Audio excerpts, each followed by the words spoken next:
Hello and welcome to part 3 of the last lecture, lecture 6 on William Shakespeare's A Midsummer Night's Dream. Let's turn to the play within the play. And this, of course, is the play concerning the Babylonian legend. Yes, the Babylonian legend of Pyramus and Thisbe, very much like the story of Romeo and Juliet, and very similar, of course, to Lysander and Hermia's story. That's important, the parallels here among these stories. Keep that in mind when you read this play within the play. And I remember Hamlet. In Hamlet, there's also a play within the play. And that play, Hamlet puts on, he says, "The play's the thing in which I'll catch the conscience of the king." And I think the idea is he wants to get his uncle Claudius to confess to a murder. You'll see it when you turn to Hamlet.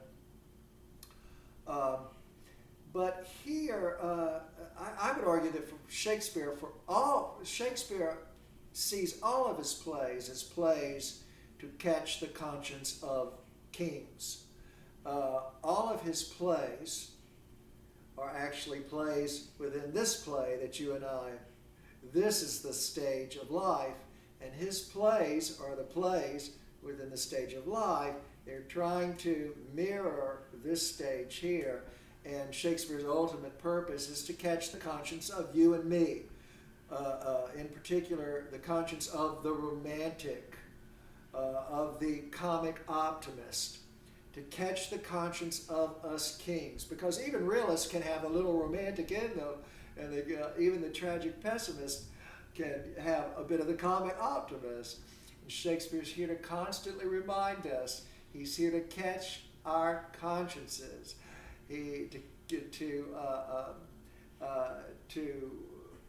Catch the conscience of the romantic viewpoint and the comic plot line.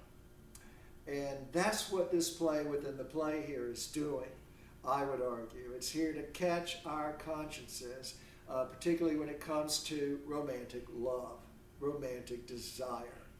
He wants to speak to you and me, the romantics in us.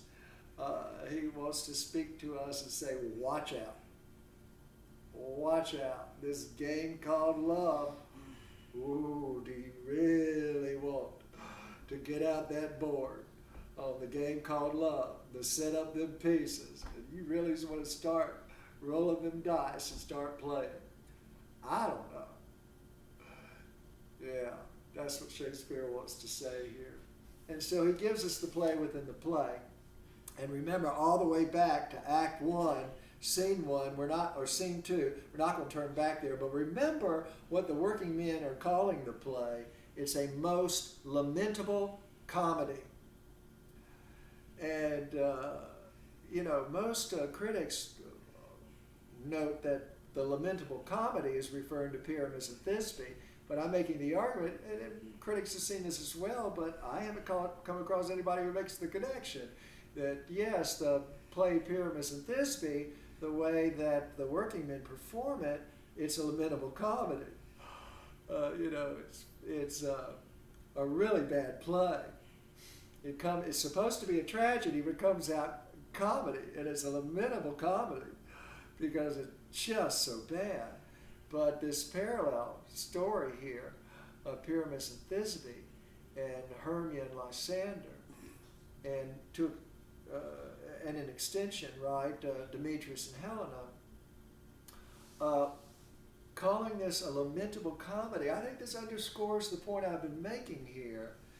That, on the surface it looks amusing, a romantic comedy, played for laughs, for entertainment, and we're going to see Bottom and his audience, Bottom and his working men, the audience just can't, it's an uproarious comedy, they can't resist,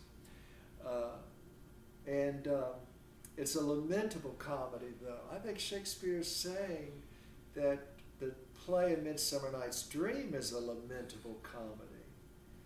That underneath fun and games are all these dark disturbing elements, these features that we've seen again and again on page after page throughout this play.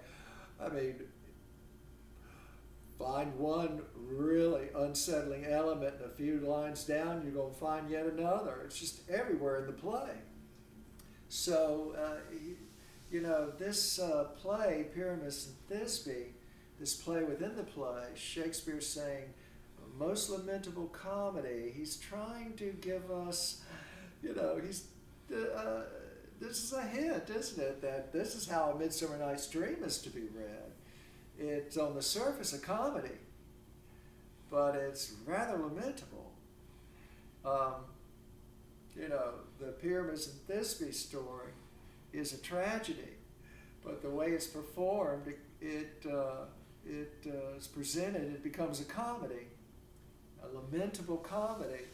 And Shakespeare's play is a lamentable comedy, is a comedy to lament, to cry about, because these are not pretty truths, as I've said again and again, that Shakespeare is revealing here.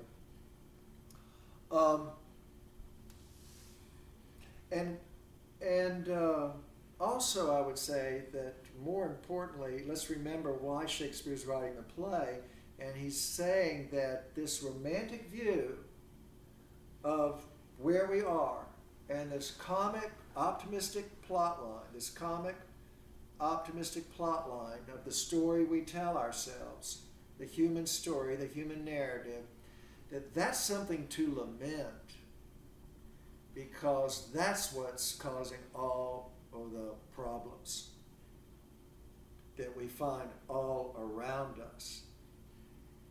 That ultimately is why, we find all these harms, these unnecessary harms being committed in the world, is that ultimately it comes down to this ability not to be rational, not to understand just where you are and who you are and what you are and what the real story is. So ultimately, A Midsummer Night's Dream is a lamentable comedy. It's a comedy on the surface, but it's, as I've said, but it's a comedy of fools, and it's to be lamented, this comedy of fools here. So keep that in mind as you listen to this play within the play. And once again, before the play, that was back in Act 1, Scene 1, where we discovered the title of the play, the oxymoronic, is a lamentable comedy. But here, what we find is it's mentioned to us again before it's put on. I'm on page 1385, and toward the bottom of the page, around line 57, Theseus is handed the synopsis of the play, or a brief abstract, and he reads it aloud. It is a tedious, brief scene of young Pyramus and his love Thisbe. Very tragical mirth. There's the oxymoron, tragical mirth. So, on the surface, lots of laughs, lots of jokes, lots of good times. Everything's, going to work out in the end. I'm speaking of A Midsummer Night's Dream here. All's going to be, all love will conquer all in the end. Everyone will have their happy ending and live happily ever after, forever and ever. True love does, The course of true love never did run smooth, but ultimately it gets the job done. Of course, Shakespeare's had to resort to the supernatural to get the job done. But, of course, so when we think of tragic mirth, I don't know if I've just explained this other lamentable comedy well enough, so let me try one more time. Tragical mirth. First, think of the play Pyramus and Thisbe. Pyramus and Thisbe. Think of Pyramus and Thisbe. Tragical mirth. It's funny, but it's so funny, it's just tragic because it's such a bad play. The script is bad. The script is horrendous. It's really bad poetry. Quince is not a Shakespeare. The props are just, it's just a disaster from beginning to end. And the acting, of course, with bottom center stage, you can imagine. So it is hilarious. It's mirth. And everyone's going to break out, crack up. and not be able to contain themselves, just rolling on the floor with laughter. But it's tragical in the sense that it's really bad. It's bad from beginning to end. But now let's think along the lines of A Midsummer Night's Dream. Tragical mirth. On the surface, A Midsummer Night's Dream appears to be a romance with this comic plot line, a romantic view of the world, optimistic plot line. But in reality, it's tragical mirth. So the surface appears to be full of mirth, but it's tragical. It really ends tragically. It's been a tragedy all throughout. Page after page is a tragedy. And then finally, Shakespeare's opening purpose, that this human play going on around us. So we got 3 plays. Keep in mind the 3 plays. Pyramus and Thisbe, A Midsummer Night's Dream, and then the play, the stage of reality that you and I find ourselves on. Against our wishes. I didn't ask to be here, did you? So at any rate, here we are on the stage, and it's a tragical mirth. Because most romantics are going around singing, have a nice day. Yeah, hang in there, baby. You find all these optimists everywhere around you, and you find all these romantics everywhere around you. And Shakespeare's saying, what a tragedy that these people can't add 1 + 1 = 2, because boy, are they really causing harm, unnecessary harm, everywhere they go. They are making a huge mess. And remember, your job is to make as little mess as possible and to fix other people's messes. That's what Shakespeare's trying to do. He's trying to be as little a jackass as possible and trying to tell those other big jackasses, hey, did you know you're a big old jackass? Somebody's got to tell you. Somebody had to tell me, trust me. Some people instantly discover. Others, it takes years and years. Me, it took years upon years upon years. What a waste. What a waste of most of my life. But at least, I guess better late than never. But at any rate, tragical mirth, lamentable comedy. Think the 3 plays. Also notice in the verse is a tedious, brief scene. A tedious, brief scene. Oh, what does Shakespeare mean by that? Tedious, brief. There, the oxymoron. Well, it is brief. Life is pretty brief, baby. You're here today, gone tomorrow. It's brief, but it's tedious. Why is it tedious? Well, you can imagine, there's a lot of hardship. It can get rather monotonous after a while, the routine, Most of you are rather young. Again, wait till the decades start piling on. It gets harder and harder to get out of that bed in the morning, get as enthused, at least for me anyway, that's been my experience. But tedious in the sense that there ain't nothing new here. Shakespeare's stories, they aren't new. This is the same drama, the same melodrama, again and again and again. There are only so many plot lines out there, and they just keep repeating. The romantic comedy. What did we see last week? A romantic comedy. Oh, what's playing at the theater this week? Oh, look, a romantic comedy. What's playing next week? Oh, a romantic comedy. Oh, what did we see last week? Oh, we saw a tragedy. What's playing next week? A tragedy. Yeah, it's the same story. There's nothing new under this sun. And the only reason it seems new, which is an illusion, is because the former audience has been killed off. The generations before you, they're dead now. You're the new generation. It seems new to you, these stories. Romantic love seems like a new story. But no, it's been going on and on and on. Oh, the monotony, the tedious centuries that have, this has gone on and on and on.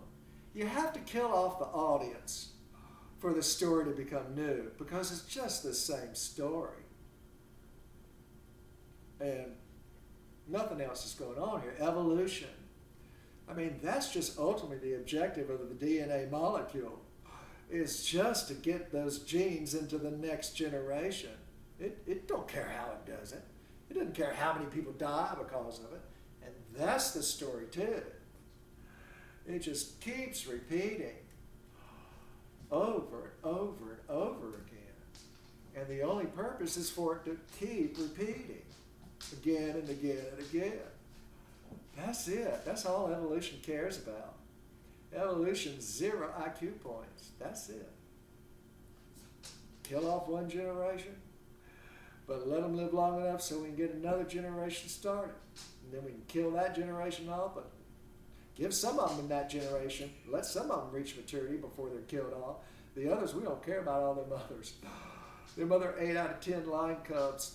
Let them be brutally killed, eaten alive. Just so we get 2 and get another generation for most of them to be killed off so that we can do another generation. So the suffering is just again, again and again and again. That's all evolution is doing. If we were to colonize the universe, we'd just go there and just repeat. That's all we'd be doing. Where else can we go? What other game is there to play? So it's something to think about. But the play within the play, it's a bad play, but it's a really good play. It is a really good play because it does it is attempting to catch the conscience of us kings and queens, the ones we think we're king of the hill, top of the heap, and cream of the crop.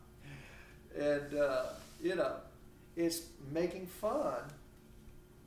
Is pointing out to us how we are deluded here. And so remember bottom, this is a really good play in the sense that it's going to undermine this romantic view, and it's going to undermine even the tragic. Most romantic, many tragedies are romanticized as well. It's going to, Romeo and Juliet. That's a tragedy, isn't it? I mean, the young couple,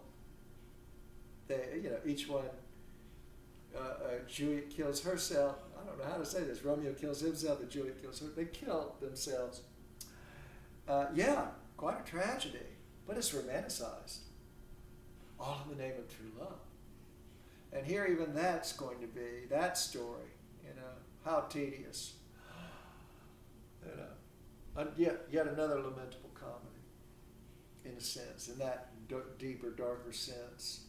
So its ultimate target is the romantic view. Its ultimate target is this comic plot.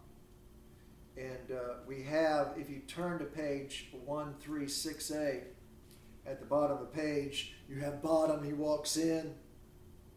Bottom is playing Pyramus, right? The lover of the play. The hero, and look what he says at the bottom of the page, line 167. Oh, grim looked night, oh, night with hues so black. And again, you know by now what night represents, what it symbolizes. Oh, night, whichever art when day is not. Oh, night, alack, alack, alack. I fear my Thisbe's promise is forgot. So, Bottom's in the darkest night. His lover, has she forgotten her promise? Again, the problem of knowing the other mind.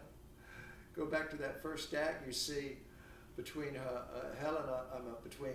Hermia and Lysander. They're each wondering, promise me, you'll meet me in the woods. Are you sure you'll be there? Of course I'll be there. Of course I'll. They still don't trust. You really be there? So Pyramus here wondering if Thisbe has forgotten her promise. The problem of knowing the other mind. And so all now is night, it's grim looked night, The light of his life, the love of his life is not there. And so he's, Thisbe has promised to meet him at the wall that separates their two families. You've got this idea of the patriarchal order and the fathers, not wanting these two lovers to come together. You see the parallels with Lysander and Hermia and Romeo and Juliet.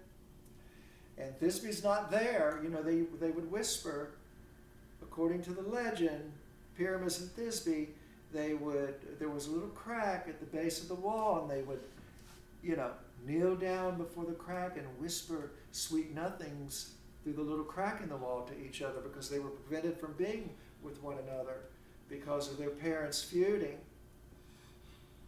So you have the same sort of backdrop, same sort of plot.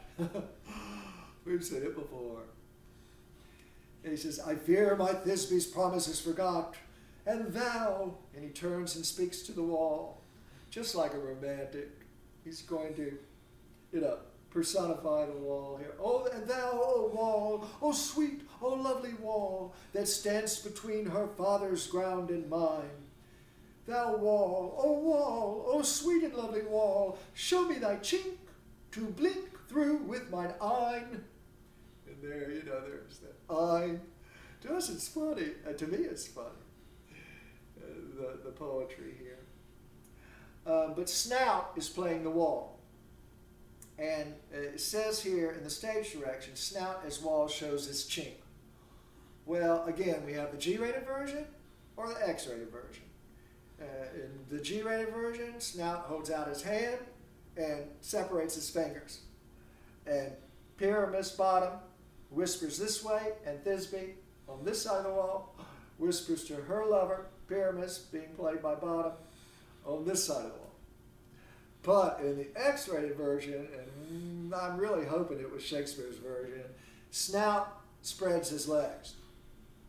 And so bottom gets down, he kneels before Snout, and when you speak through the wall, Snout is facing bottom. So bottom's on his knees, Snout's legs are spread, and bottom's speaking through the wall. Now, why is this X-rated version so important? Because Shakespeare's going to have fun at the romantic's expense. This ain't true love we're about to see here. This is all about sex. That's what these two lovers, as we said before, their juices are flowing. Their brains are seething. And that's what this is about. So once again, Shakespeare is going to introduce all these sexual puns. So this, there may be some people in the audience this disturbs. You're welcome to fast forward through here or click it off altogether. Just fair warning.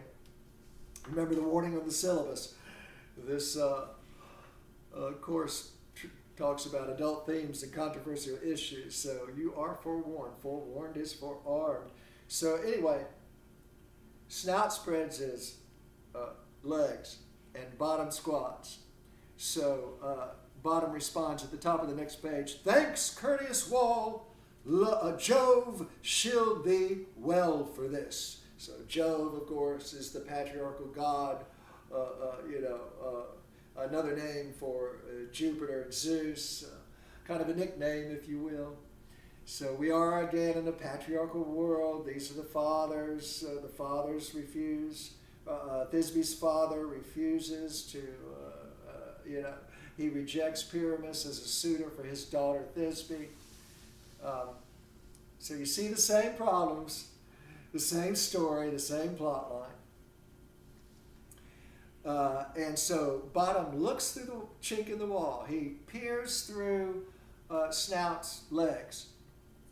And remember, Snout is facing bottom now. And bottom is down. He's kneeling down in prayer, praying that Thisbe will appear on the other side and speak these sweet nothings into his ear. But what happens? He says, but what see I? No Thisbe do I see. Oh, wicked wall, through whom I see no bliss. Cursed be thy stones for thus deceiving me. And he begins banging on the wall. And here the pun, of course, the sexual pun is stones. The wall is made of stones, but here stones, of course, is a slang term for testicles. And when bottom bangs on the stones of the wall, he's banging on Snout's testicles. And again, it's for humor, certainly, and that's all that Theseus and Hippolyta and the young lovers see watching this play. They laugh at this. But remember, Shakespeare's sexual humor isn't, when Shakespeare introduces sex in a play, it's not just to titillate us, not just to, get us excited. Yeah, it does that. Sex sells. Shakespeare's noticed this. It's a rhetorical strategy. Everybody likes a good sex joke. Well, most people. Well, many people. Let's say many people. I haven't met most people. I've met many people, though. But anyway, Shakespeare's not he's not introducing this theme, this topic of sex, just for a laugh. The good artist, the best artist, remember, uses it for a purpose. So Shakespeare's, it's part of his rhetorical strategy. It sells. But it's also part of his theme that he's wishing to present to us. And again, that is what these lovers, we're constantly reminded in this scene, that this isn't about something called true love, that mysterious emotion that just, like Cupid's arrow, bolt out of the blue, or like the magical flower juice from Puck's, the magical flower, the juice from the magical flower that Puck places on the eyelids of the sleeping lovers. No, this is reminding us that what's really going on here underneath is first and foremost sex. Also ego, remember. Someone's paying attention to me, that sure does feed my ego. And when somebody's paying attention to you, that feeds yours. It makes you feel important and significant. And so, that draws us together too. It gives our lives purpose and meaning. So it is the ego. And then don't forget, it's always the culture. The culture feeds this idea of true love and says, yes, it does exist. And some of us have even bought into it. I know when I was young, I thought true love, it conquers all. It makes the world go round. It's what you live for. Better to have loved and lost than never to have loved at all. So it's these addictions. That's what it is. And by introducing these sexual puns, yeah, Shakespeare's having fun, but he's also making a point. And that's what happens. The Theseus, if you missed it, and that's why I say the X-rated version is the Shakespearean version. Look at Theseus' response when he sees Bottom just beating on the wall. And Bottom. That when he beats on that wall, this is not a method actor. I mean, he has no classical training either. He's just really going at it. So poor Snout is taking all this abuse. And Theseus says, the wall, methinks, being sensible, should curse again. He should curse back at Pyramus because the wall is sensible. He can feel. He sees Snout. Theseus sees Snout. And he sees Snout's poor testicles being just pummeled by Bottom, who's just, you just know Bottom's really playing it to the hilt. He's the star of the show, baby. So he's really going to town there. I mean, come on, you need a director who understands that. An actor and a director who understand that. I mean, that's got to be played that way, really. By the way, notice Bottom, he even speaks back to Theseus here. He says, nay. Look what he says, no.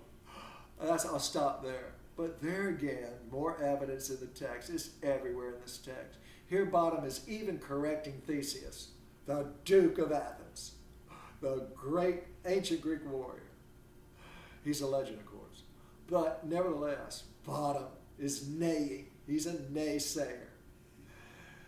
He's a jackass. His ego here is attempting to trump Theseus's. Boy, wouldn't that be a war of egos? But at any rate, then Flute appears. Flute is playing Thisbe. Remember Flute all the way back from Act 1, Scene 2. Flute is the youngest member among the working men who have formed this company of actors. And so being the youngest member, Flute's voice is still cracking, still changing. Still in those teenage years, we get the idea that the hormones are coming. And Flute doesn't have a beard, so that's why Flute's playing Thisbe. And we're reminded, too, that in Shakespeare's day, women didn't play. Women weren't on the stage. Women could not become actors. They weren't allowed on the stage. Not in that world. Not in that male-dominated society. So boys played the female roles. So here we have Flute, who's the youngest member of the group, probably, I imagine, I don't know, 14, maybe 15, I don't know. But at any rate, his voice is still cracking. And so he plays Thisbe. He's playing the girl here. And he creeps up to the wall. Now remember, when Thisbe speaks through the wall, a really good director, now that Thisbe's speaking, because remember the wall is being personified, so a good director will have Snout turned toward Thisbe, because now she's speaking through the wall. So Snout, the wall, the living, breathing wall, turning, so that, because the wall is the means of communication here. So imagine Snout turning toward Flute. Flute enters as Thisbe, and Snout, remember, his legs are parted, and Thisbe kneels before the chink, and she moans, she cries out, I'm on page 1389, around line 187 or so. Is that 187? Yeah. She says, "O wall, full often hast thou heard my moans, for parting my fair Pyramus and me. My cherry lips have often kissed thy stones." And here I think it's very important that that's what she do now. That she move in, and with those cherry lips of hers, remember, this is a romantic world we inhabit. Women have cherry lips. We remember Demetrius's words. Your lips like tempting cherries grow, when he wakes up and sees Helena after being drugged. My cherry lips have often kissed thy stones. And she needs to reach in and kiss the stones here, because again, the stones is a pun for the testicles. So here now, just a moment before, Snout has had his bottom just beat those testicles of his, and now he has Flute kissing Snout's testicles, the wall here, through his pants, of course. This is not a nude performance here. But keep in mind also, which is really interesting, why I mention it, that Flute is a young man, and Snout is a man as well. And so we have a man on his knees kissing another man who's standing with his legs spread. So, we once again have this idea. Remember, for this notion for romantics, it's the idea that the sexual act, not just the romantic union, but the sexual act itself, is something to worship. That it is this ultimately the physical, it's really important. The sex is important, but the romantic imagines that it's this union again, which is why there's always the mutual orgasm, etc., etc. Well, I've been through all those details, but we've seen that idea being mocked and ridiculed between Titania and Bottom, and here again it's being mocked and ridiculed because, most people in the audience are going to be heterosexual. There will be some homosexuals in the audience, and one man's perversion is another man's pleasure. That's just simply subjective taste, and who cares anyway? But it's hard enough for many romantics today. And again, in the Christian Bible is the idea that homosexuality is an abomination. And here Shakespeare's really showing us, he's showing us again that he's trying to upset this romantic viewpoint.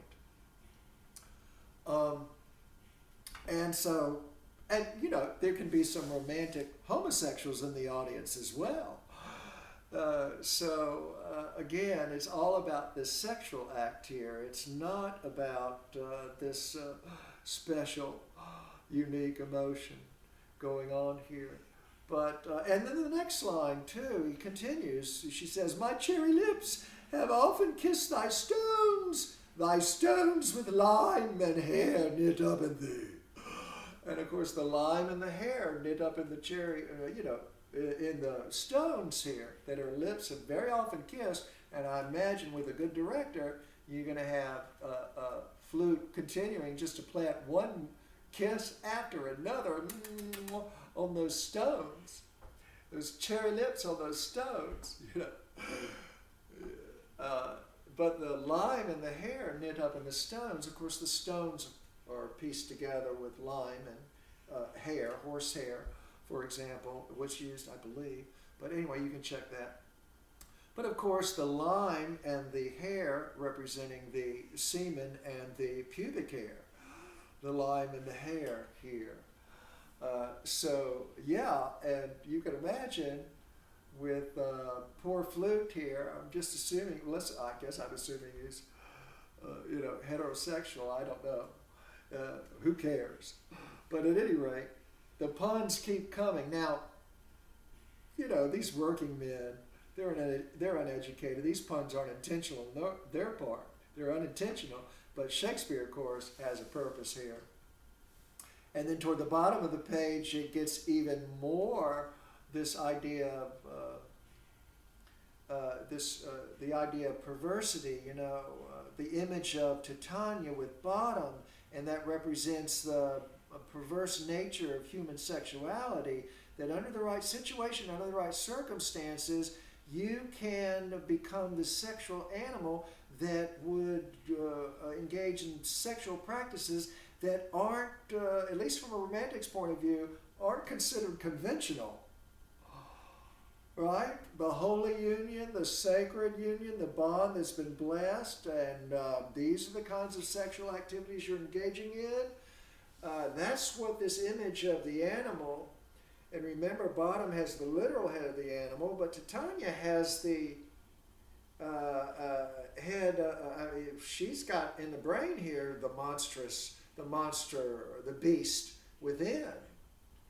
Beast and beast here. And this idea that, 50 Shades of Grey, you may find yourself in that film one day, and in the right circumstances, in the right situation, you may just go right along and play that game. Once more, the problem of personal identity, this idea that depending on the moment, depending on, who knows what it might be, all those variables, if they come together just right, that might lead to 50 Shades of Grey. One variable might be you've had a few too many blue moons. And who knows what the next might be. You might find that the person turning to you and asking you to, let's get out some whips and chains. It might be, I don't know, Elvis Presley. He's been resurrected. Yeah, Elvis Presley, or Paul Newman, Elizabeth Taylor, or Brad Pitt. Who knows? Jennifer Aniston. I don't know. I'm trying to find out. Beyonce. There we go. Beyonce. Yeah, that's an important variable in the equation for some people. For many people, I would imagine she's so popular. So yeah, Titania and bottom. 50 Shades of Grey. Personal identity problem. It ain't fixed. It's fluid. Under the right situation, under the right circumstances, you're gonna sleep with a jackass, not only physical looking, but worse, the predatory monster, the beast within. If beauty is only skin deep, so is ugly. Well, did that come out right? You know what I mean. The real ugly is on the inside. Because a lot of ugly on the outside means it could be just the opposite. Somebody could be a person of character and integrity, and they're ugly on the outside. So Titania, lovely on the outside, but the beast, the worst beast, the monster on the inside. And bottom has that potential. We see that occurring in that scene when the fairies become his slaves, his servants. But here we're talking about sexual monsters, aren't we?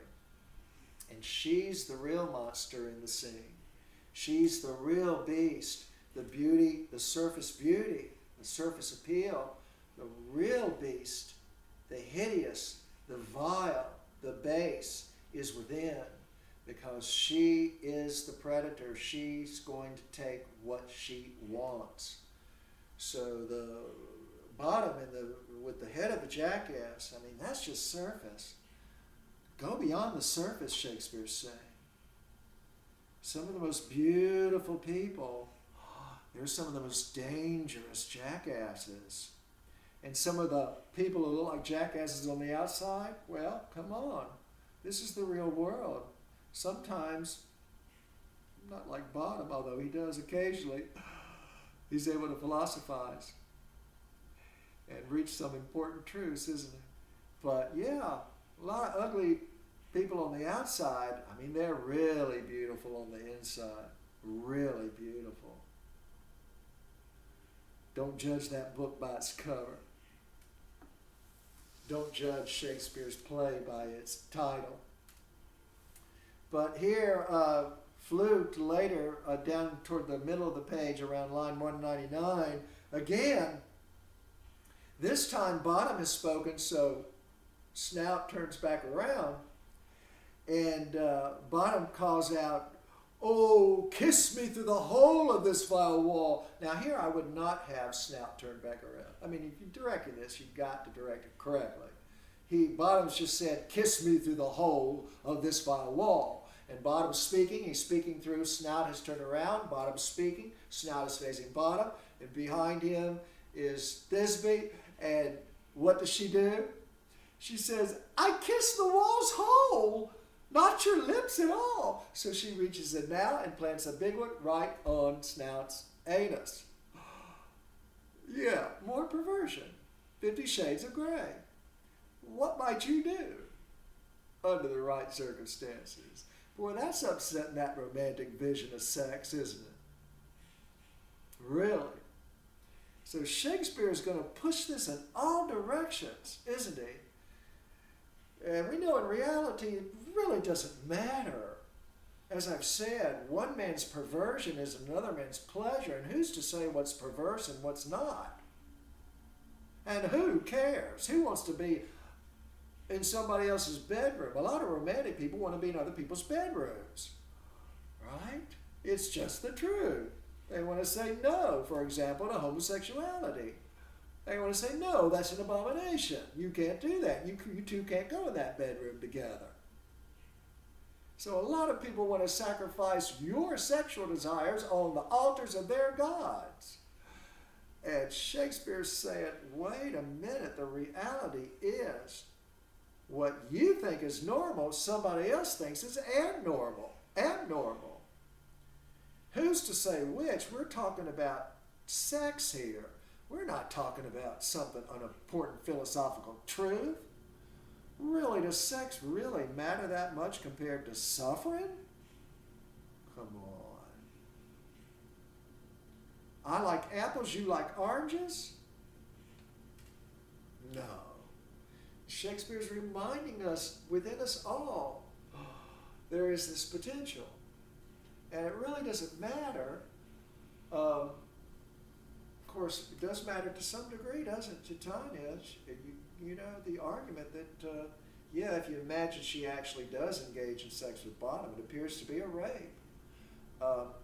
So, yeah, I mean, there are limitations even with sex. You've got to have consent.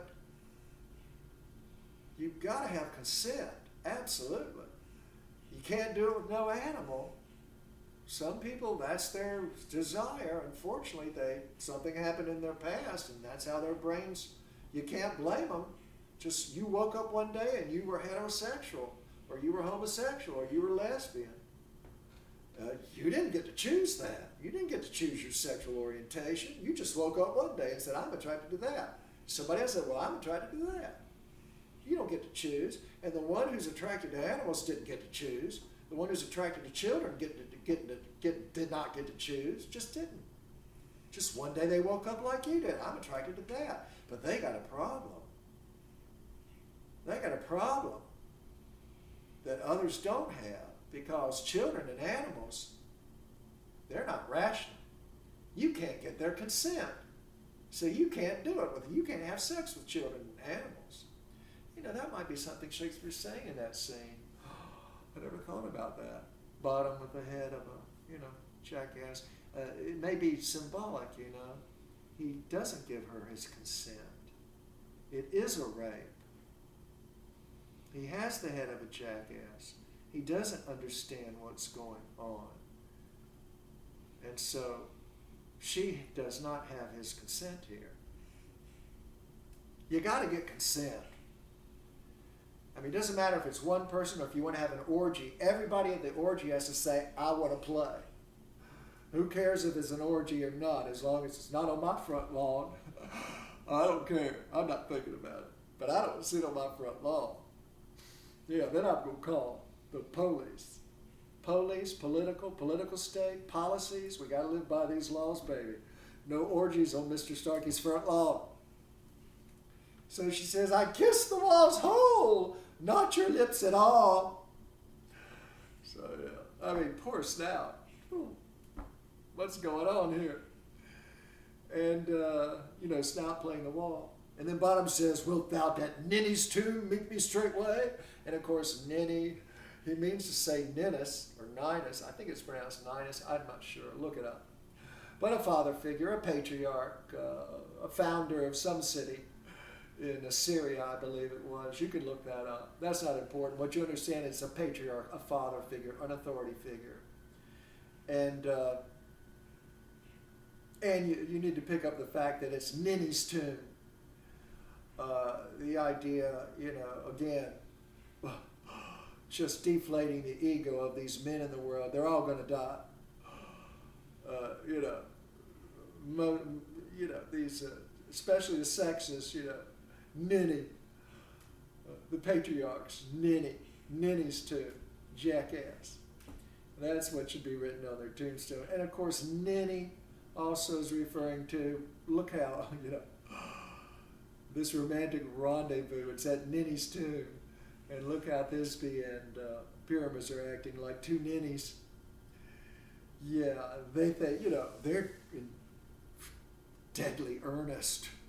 And tomb, of course, you've got a bit of foreshadowing here what's to happen, the death that's to come. Remember Hermia and Lysander, death was a real possibility for them until we stop reminding ourselves, oh, wait a minute, it's a romantic comedy. They're not going to die in a romantic comedy. But these two lovers are in a tragedy, so they will die. And it could just as easily have worked out that way for Hermia and Lysander if it had not been a fiction, a romantic comedy with specific parameters which Shakespeare's not going to cross.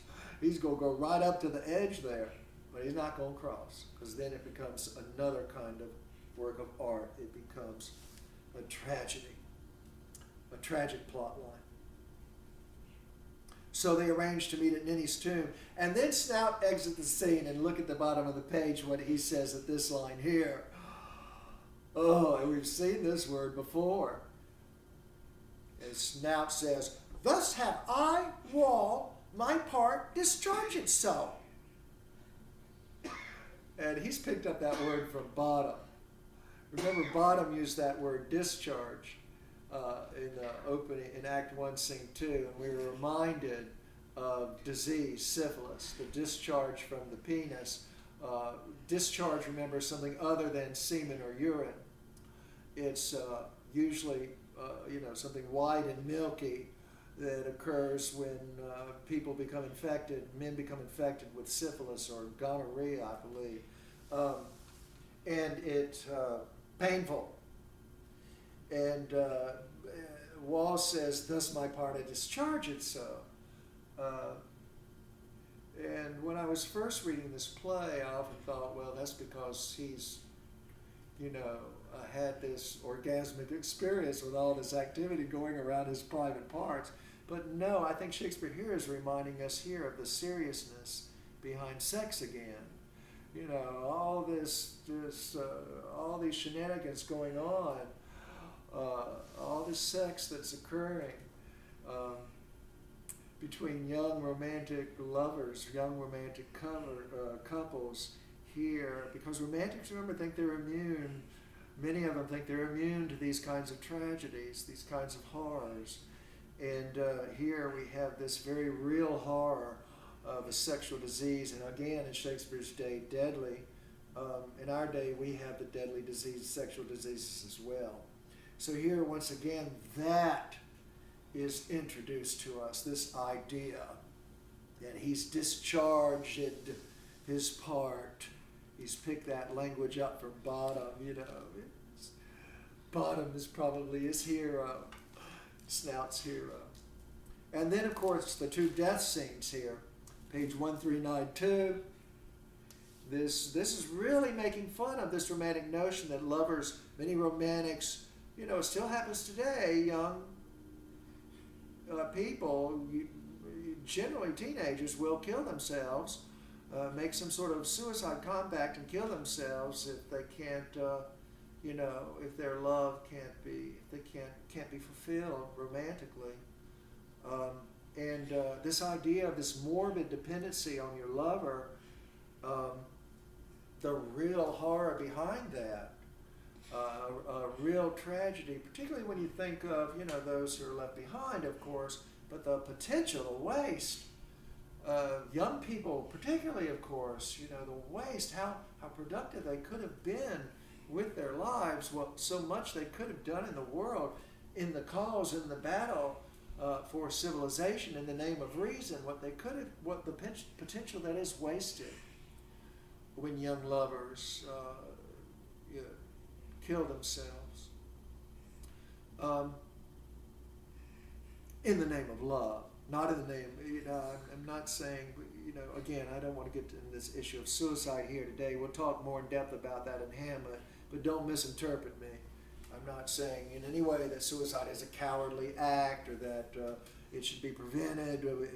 Rational people should not have that option or choice if they decide that they wish to exit gracefully and with dignity. But nevertheless, I'm not going there. So here we have this scene underscoring this morbid dependency. We've seen it in Helena and Hermia and Demetrius and Lysander, their willingness to risk their own lives, to die for the other, to challenge each other to duels, to run away, to flee the Athenian law, to run out into the wild with the beasts surrounding them. Their willingness to die for one another if it comes to that. And of course, these young lovers are a big waste anyway. All this time, where are they finding all this time? All their time and energy being wasted on this kind of mini nonsense. Yet they're caught in those steel meshes, aren't they? But here, this is what it can lead to.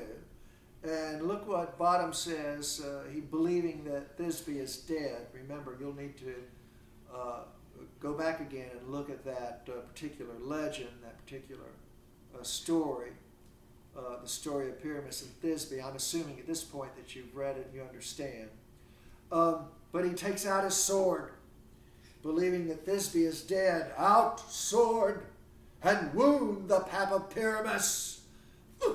Aye, that left pap were hard to hop, and he stabs himself. And then Bottom gets to play the death scene. And so you can imagine the hand coming out in him.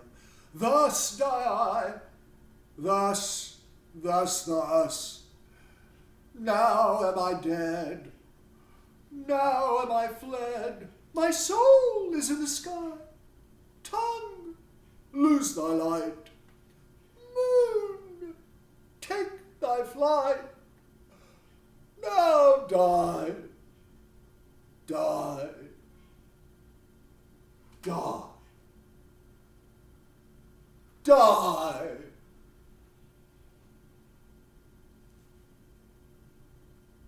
Die. So yeah, okay, all right, sorry. The ham had to come out in me too, but I want you to understand what's going on here. This is really overkill, and Shakespeare wants it to be overkill because he is mocking, ridiculing, almost in a contemptuous, scornful way, isn't he? The foolishness of the ego. the foolishness of the romantic view.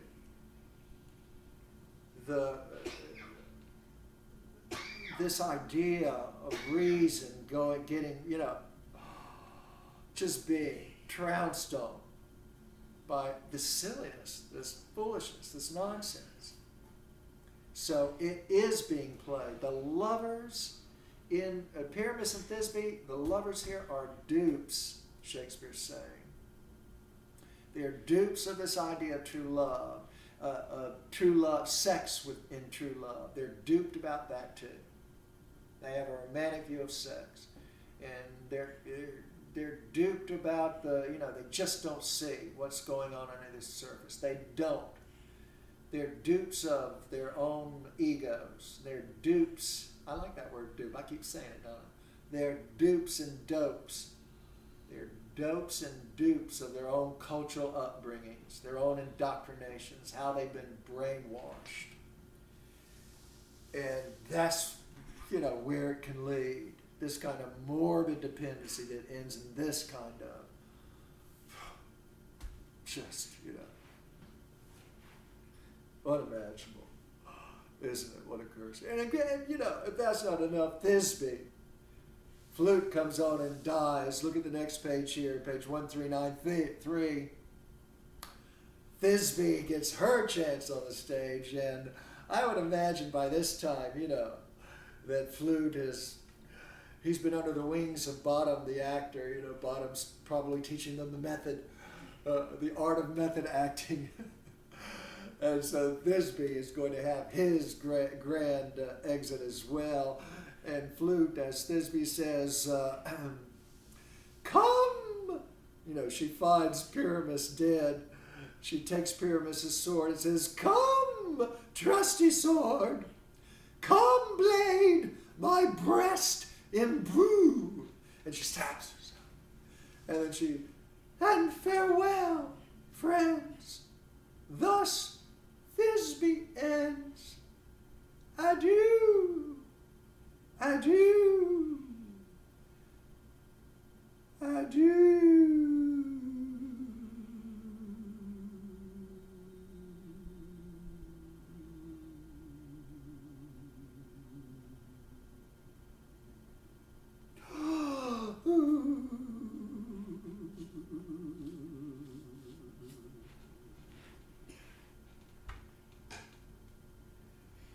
Bottom's he's a good director, good actor. He's taught Thisbe, he's taught flute, quite a bit, hasn't he? So again, we have this parody of true love. The realist has to be enjoying this, but, it's still a tragedy, isn't it? Beneath the mirth, it's tragic. It's comic, but it's a lamentable comedy that we're watching here, isn't it? What a waste. What a waste of one's ability to reason. What a waste of suffering. Yeah, what a waste. All this suffering. What a waste of potential.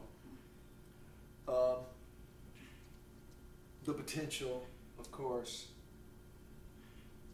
in the name of civilization.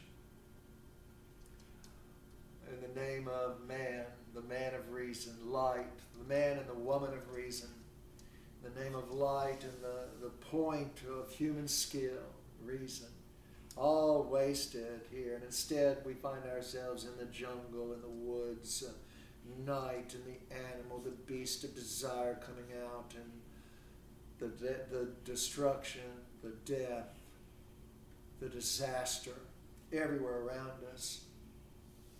And what's interesting here is the young lovers, Theseus and Hippolyta, and the young lovers. Hippolyta begins to join in with the men, with Theseus and Lysander and Demetrius. Theseus, Demetrius, and Lysander, yes. She begins to join in and mocking and having fun at the actors' expense. They're like hecklers in the audience. They're just having a grand old time and making fun of Bottom and his working men, because they're just, it's funny. They're laughing. They're having a good time. So and the joke's on them, isn't it? The joke is on them ultimately. because they can't see that what they're seeing is themselves. The play's the thing in which I'll catch the conscience of the king. They can't see that. They can't see it's them up there on the stage. Right? It's Lysander, and run through fire I will for thy sweet sake. And it's Demetrius, right? Oh, Helen, nymph, goddess divine. It's these lovers. They are the one. Hippolyta, I wooed thee with my sword. Yeah. They're the object of ridicule. They're the object of scorn. They're the ones Shakespeare is pointing a finger at, saying, look how tragic, look how nonsensical, look how silly, what a ninny, what a ninny. They are the brunt of Shakespeare's scorn here, his contempt, if you will.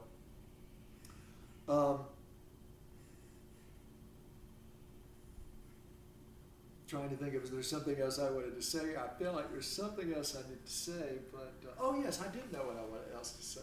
I should have made a note. But have you noticed something here in the fifth act? Well, first of all, Aegeus is not part of this wedding celebration. He has exited the stage. The last time we heard about him, remember, last time we heard from him, when he stood up and said, I demand that the law upon Lysander's head, and Theseus overruled him, and Theseus isn't here at the celebration. Yet these lovers, they're really having a grand time, aren't they? It's all about their happy ending, isn't it? But Aegeus, I know we don't like Aegeus. I know we don't. But rationally speaking, his is still a brain in pain. Yeah, his brain's dysfunctional, I agree. But that still ultimately doesn't trump this notion that he has a brain and his brain is in pain. But it don't matter here. Most audience members don't even notice that, hey, where did Aegeus go? He's not at this celebration. He's not on the stage laughing with everybody. In the play Othello, we have the same kind of dynamic. The father who doesn't want his daughter to marry the Moor, Othello. The father doesn't want his daughter Desdemona to marry the Moor, and of course she does, against his wishes. And the father actually dies of grief off stage. He's elderly and sick, and it's enough, to cause him, I guess his immune system just weakens and breaks down, and along with the old age, it kills him off stage. But Aegeus is not on stage. The other thing I'd like to point out here is throughout this entire act, Helena and Hermia don't speak one line. Not a single line. None. Did you notice that? Most audience members don't notice that. They're so distracted by the good time to play within the play. When I first read this play, I never noticed that. Somebody had to point that out to me. Helena and Hermia don't have a single line. They don't open their mouths in all of Act 5. And they did an awful lot of talking before. But here, they have been silenced. Now, Hippolyta does speak. She speaks. But if you notice what happened at the beginning, go back and look through at Hippolyta and see what's occurring in Act 5 here. Hippolyta, at first, at the beginning of the act, she's arguing with Theseus. And you see the two egos in conflict. It's the main reason that I'm arguing that Theseus takes this stance of, I'm the man of reason. The lovers are talking about fairies. Hey, I'm the authority figure. I'm not only a great military hero, and I'm not only a great lover, but I'm also a great intellect. And so he takes the counter-argument. It reminds us of Bottom. Bottom always taking the counter-argument. And every time someone takes the counter-argument against this supernatural understanding, do you notice they hit upon these philosophical truths? I just noticed that right now. That's a good feeling. Yeah, That actually happens. When Bottom is arguing against Titania, yes, when she's discussing the romantic view of love, he comes up with a counter-argument and hits upon a philosophical truth. Reason and love should keep little company nowadays. And when Theseus argues against Hippolyta, that the lovers, Hippolyta, remember, she says the lovers all say it wasn't supernatural. It must have been fairies. The fairies were playing pranks on them in the woods. And Hippolyta is believing what the lovers are telling her, you know. And Theseus says, oh no.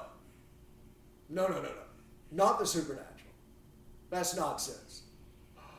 Don't believe those fairy toys. Yeah, he makes a counter-argument, the man of reason here. And he hits upon this philosophical truth, that the gods exist, but they exist in the imagination only. The gods, the fairies, they're all figments of people's imagination. That's where they live. That's where they reign. He even hits upon this truth about the good poet versus the bad poet. That's a truth too, I would argue. An important truth. Important truth. We need good poets in the world. Good dramatists. Good directors. The entertainment industry, big industry, good writers. People are drawn to these stories. People love to hear stories. We need the kinds of stories that give them this accurate model of reality. Not something that's going to confuse them. We don't want to tell them stories about Peter Pan and Tinkerbell, about Santa Claus. No Sleeping Beauty. No Walt Disney stories, please. So yeah, isn't that interesting? These philosophical truths, these moments in the play, and even Bottom's dream when he awakens, that philosophical truth he discovers is when he thinks about the supernatural, and then he determines, because of his ego, remember, he's having a kind of counter-argument inside. His ego's got to ultimately be triumphant here, and he doesn't want to be made a fool if he goes about expounding upon fairies.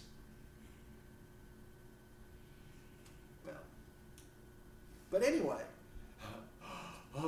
Helena and Hermia, they don't have a single speaking line. And Hippolyta, she at the beginning is wrestling her ego in competition with Theseus. And she, even after that, she continues. Go back and look through at the line she's given. And she even objects to the comedy this play being put on. And Theseus keeps making the counter argument. He just relentless, keeps on, putting her in her place. Until finally, when the play is performing, the play does begin, she slowly becomes part of the male audience. She's in the male camp. They're all laughing at the play, all making jokes about the acting, the terrible props, the awful script. And she becomes part of that patriarchal world. Doesn't she? And of course, remember Titania. I got all these characters running through in and out of my brain at this point. Oh boy, that bubble bath tonight's gonna feel good. Yeah, but Titania, remember Titania too. She too, Oberon once again reasserts his authority. The master, the Lord and Master, and she just gets in line because of her ego, her humiliation. So all four of these women, the young girls, Helen and Hermia, they're silenced. They are now wives, aren't they? This is the wedding. This is the, what do they call that? The ceremony after the wedding itself, the wedding proper, the wedding celebration afterwards, the party. Yeah. They are wives now. Now imagine they're laughing. They're laughing with the men. I mean, you know, they're following the men's lead as well, like Hippolyta's doing. But they're not speaking. Hippolyta speaks. After all, she is the Duchess now. I mean, it's power in name. She is the Duchess of Athens.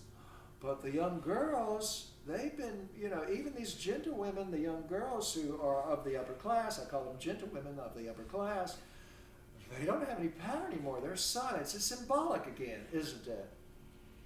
that the patriarchal order has won. That doesn't sound like a happy ending to me. Not for these women, maybe for the men, but not for the women. And I would say it's not a happy ending for the men, because if women, if they can't contribute to society, then everybody loses. If women can't fulfill their full potential, if they're stuck in the household, cleaning and cooking and raising the babies, you know, pinning on diapers and dealing with all that mess, you know, they're not out in the world speaking up in the cause, trying to clean that mess up. They're making more mess with them babies. Yeah, they're silenced, aren't they? In the end here. And everybody loses. The women lose, of course, and the men, I would argue, lose too. In a world, you know, in a patriarchal order where women can't have access to education, can't have access to, you know, the ability to get out there and contribute, to become rational, and therefore become ethical, well, then you got half the populace that's not being productive. So the whole society loses. Everyone loses. So let's take a break, and I'll be right back.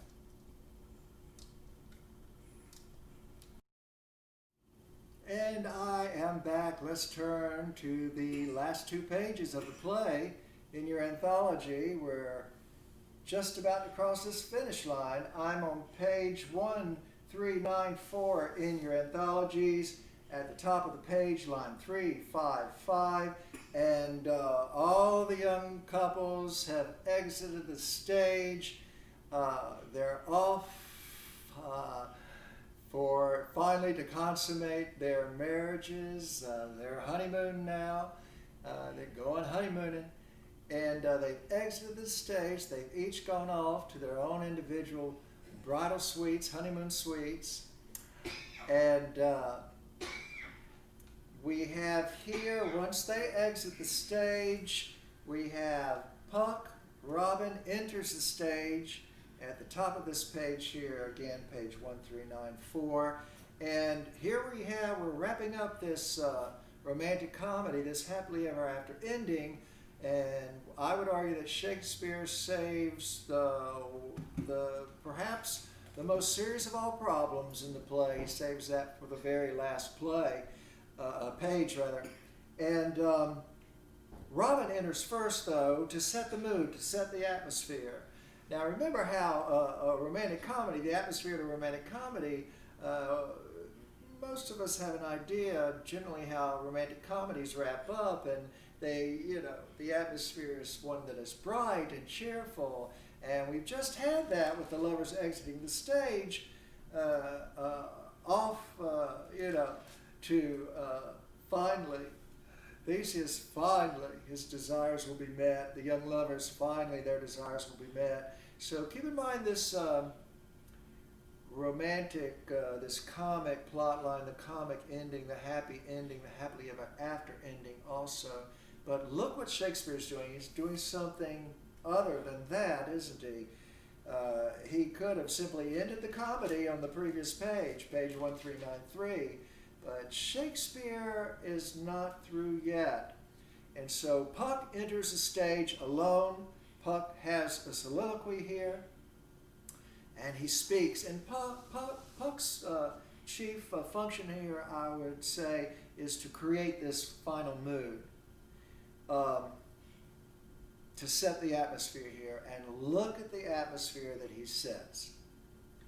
Puck enters, and at the top says, "Now the hungry lion roars, and the wolf behowls the moon." Notice this reference here to the lion in the woods, and the wolf, the hungry lion, and the wolf behowling the moon. And again, we're reminded of those woods, aren't we? These predatory beasts roaming in the woods. And we're reminded of the horrors going on outside the city of Athens, outside in the wild, in the natural world. Of course, our young lovers, Theseus and Hippolyta, and the young couples, they aren't particularly concerned with what's going on in the wild, are they? It's their happy ending they're focused on. That's what matters, isn't it? And the rest is out of sight and out of mind, isn't it? And then Puck continues, whilst the heavy plowman snores, all with weary task fordone. And now we have an image of the working man. The plowman been in the fields all day, and now he's weary from his task, and he's so tired, so exhausted, that his sleep is so deep, so heavy, and he's snoring away from exhaustion here. And we're reminded of those out in the world again around the lovers outside the palace gates of Theseus and Hippolyta, the young lovers, the privileged few, the rich, the powerful, the ones in authority. We're reminded of the working people eking out an existence, struggling out there to survive, to escape that pain and harm. Next, Puck says, now the wasted brands do glow, whilst the Screech Owl, screeching loud, puts the wretch that lies in woe in remembrance of a shroud. The wasted brands, the logs burning in the fireplace, somebody had to chop all them logs down. And that too is heavy, difficult work, back-breaking work.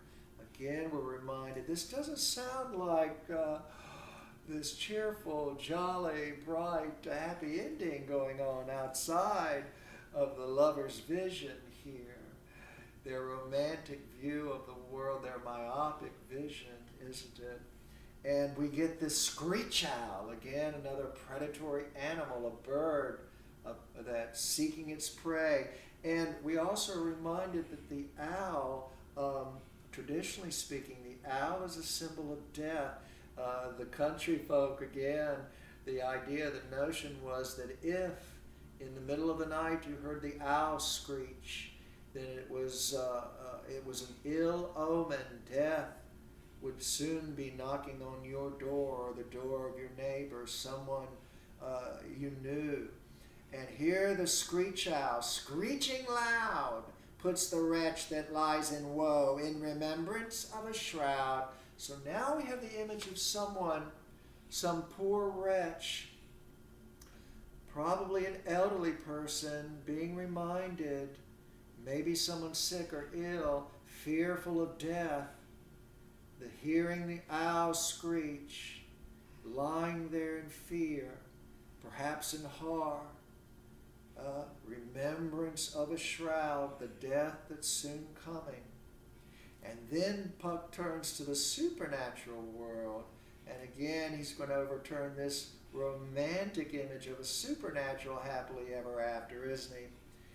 Now it is the time of night that the graves all gaping wide, every one lets forth his sprite in the churchway paths to glide. So here we have these restless spirits rising up from their graves. They certainly aren't in some paradise above. They're restless and roaming the earth. They too there appears to be suffering in this supernatural afterlife, doesn't it? They're up and roaming and restless. They don't appear to be at peace. Peace in the grave. They're not resting in peace, are they here? And so on this atmosphere that continues to be set, look at the end of the monologue. I don't want to cover the whole monologue. I'll leave you to look at some of the phrases, the words, the images, the symbols, and so forth. Pick them out. Ask yourself, what kind of setting in these last 2 pages, the play is drawing to its supposedly happily ever after ending, what kind of mood is Shakespeare establishing here? Look what Puck says next at the end of his monologue at around line 372. He says, not a mouse shall disturb this hallowed house. Notice the word hallowed. The idea that this house, the house of Hippolyta and Theseus, the house of the young lovers, this house is blessed. It is hallowed. No harm will come to the lovers, to Theseus and Hippolyta. No harm will come to them within. No one shall disturb their house. Although we imagine all these disturbances going on, not only in the natural world, outside their house, outside the palace gates, but also we imagine in the supernatural world itself, those disturbed spirits once again. But not a mouse shall disturb this hallowed house, not even a mouse shall disturb this house. I am sent with broom before to sweep the dust behind the door. And here again, this is Puck's task. He's been ordered, he's been sent by Oberon, his king, to sweep the dust behind the door. And of course, Oberon, we know, certainly is a romantic, isn't he? To sweep the dust behind the door. And dust, again, the conventional symbol for death. We're reminded ashes to ashes, dust to dust. Hamlet will remind us that man is ultimately the quintessence of dust. Dust is representative of death. And here it's Puck's task to sweep that dust behind the door. Now, your text makes a marginal note from behind the door. It could be that, in that case, he's stirring up to sweep it from behind the door, to find it and sweep it out. But by sweeping it from behind the door, he's bringing it in. He's disturbing the house with the dust. I would argue that he's to sweep it behind the door in the sense that he's to put it where it can't be seen. I mean, after all, that is Puck, isn't it? Puck is a mischievous. He's an elf, isn't he? He's a mischievous fairy. He's a prankster. And he's been told to do something. If he can get away with not having to do it, he's going to make work for them housewives the next morning. They're going to think, well, I swept all that dust up last night. Look where it is. There it is behind the door. I could have sworn I swept that. Oh, it must have been Puck. Oh, please, Puck, don't do that tonight. When I go to bed tonight after spending all day sweeping this dusty floor, please don't sweep that dust behind the door again. So I would argue instead that Puck's not cleaning up. He's making a mess, just like he's not cleaning up this comedy at the end. He's not moving us toward a happy ending. He's being a mischief little maker, isn't he? He's reminding us of the realities out there. Lord, what foes these mortals be. That's Puck. He relishes in pointing out and having fun playing pranks on these mortals. Fools for believing in him, Puck. Lord, what fools these mortals be. So Puck is sweeping the dust behind the door. Why? Well, where you can't see it. Where you won't think about it. Dust, symbolic of death? Oh no, let's not look at that. That's too real. I don't want none of that reality at my wedding feast. Not on my honeymoon night. That's not an aphrodisiac I want to taste. No. The dust swept behind the door. Let's hide that reminder of the reality, the tragic plot line, that what ultimately happens in the end, death, separation, loss. Here's Puck, sweeping it behind the door. Making mischief, putting it out of sight. Gonna fool them mortals, ain't he? Sweeping that dust behind the door. I am sent with broom before to sweep the dust behind the door. The truth then, the dust here is representing the truth of the tragic plot line, of the realistic view. It becomes the symbol here of these scientific facts and these philosophical truths. That's what the dust becomes. And so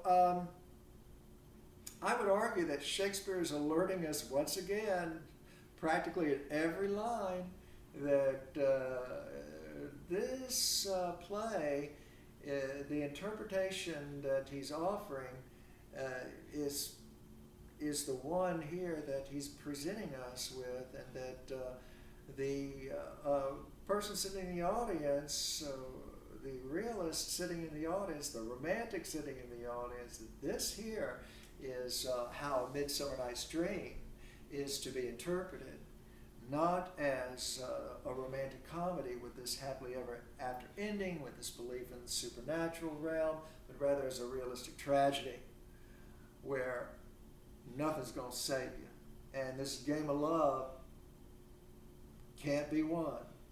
Nothing can help you win this game. We're all going to lose in the end. And then the fairies enter at the bottom of the page, and here I would argue is perhaps I would say the darkest moment in the play.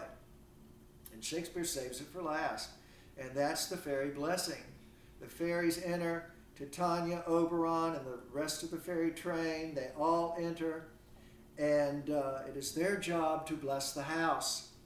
And Oberon sings, the fairies dance, and Oberon sings the fairy blessing. And listen, remember that lullaby that we heard? Shakespeare gave us a lullaby. Now he's giving us a kind of hymn, a blessing, in this song here that Oberon sings at the end of the play.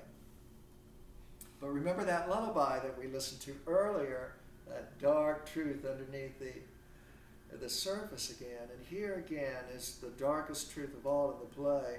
And Oberon at the bottom of the page here at approximately line 387, he tells his fairies, now until the break of day, through this house each fairy stray, to the best bride bed will we, which by us shall blessed be, and the issue there create ever shall be fortunate, so shall all the couples three ever true in loving be, and the blots of nature's hand shall not in their issue stand, never mole, hair lip, nor scar, nor mark prodigious, such as are despised in nativity, shall upon their children be. With this field do consecrate, every fairy take his gate, and each several chamber bless, through the palace with sweet peace. And the owner of it blessed ever shall in safety rest. Trip away, make no stay, meet me here at break of day. The fairy blessing, the hymn sung at the end of the play. And notice this hymn. First of all, notice again and again the word blessed appearing throughout this hymn. These couples, the best bride bed, here referring to Theseus and Hippolyta. Again, this hierarchical order. They are the highest authority, but their bed shall ever be blessed. And the issue there, the children that they have, that they create, will always be fortunate. And not only Theseus and Hippolyta will enjoy this good fortune, not only will their children enjoy this good fortune, but all three couples, Demetrius and Helena, Hermia and Lysander, they too, notice again at the top of page 1397, they too ever true in loving be. They will ever be in true love with one another. Forever.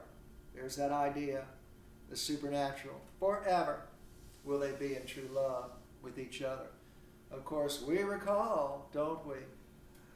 Helena and Hermia have been silenced. Interesting. And what's also interesting is Theseus and Hippolyta's backstory. Again, off stage, in the background, not going to be brought on stage by Shakespeare. But again, during Shakespeare's era, there was this renewed interest, as I've said, in ancient Greek and ancient Roman mythology. And so I would imagine that many, particularly if this play was put on before an educated audience who studied Greek and have studied Latin and have read about the ancient Greeks and the ancient Romans and their mythologies and their beliefs and so forth. Yes, I would imagine the educated audience knows a little something about Theseus and Hippolyta and Theseus and Hippolyta's background. Here we have this notion, the fairies blessing them, that all three couples will forever live in peace and harmony, and they will always remain passionate for one another. They will always have this thing that they have now attained called true love, and that true love will never dissipate, will never fade, will never, somehow disappear, poof, out of existence like the light switch flipping off. We remember, again, that the women, the young girls, that they are now part of the patriarchal order. We also recall, it appears too, that Hippolyta has become part of this patriarchal world where men rule and men dominate. So that's always brought before us, and it's always, we're always called upon to reflect upon that. And we also think, too, that Demetrius, remember, he's still under the influence of that magical fairy juice. And remember, if there's a magical fairy juice, there's also an antidote. And remember what the magical fairy juice symbolizes, falling in and falling out of love. Here, however, we have this optimistic comic plot line that they shall ever remain passionate and faithful to one another, constant to one another. Of course, we remember Theseus as well, don't we? I mean, it just goes on and on. Theseus the lady killer.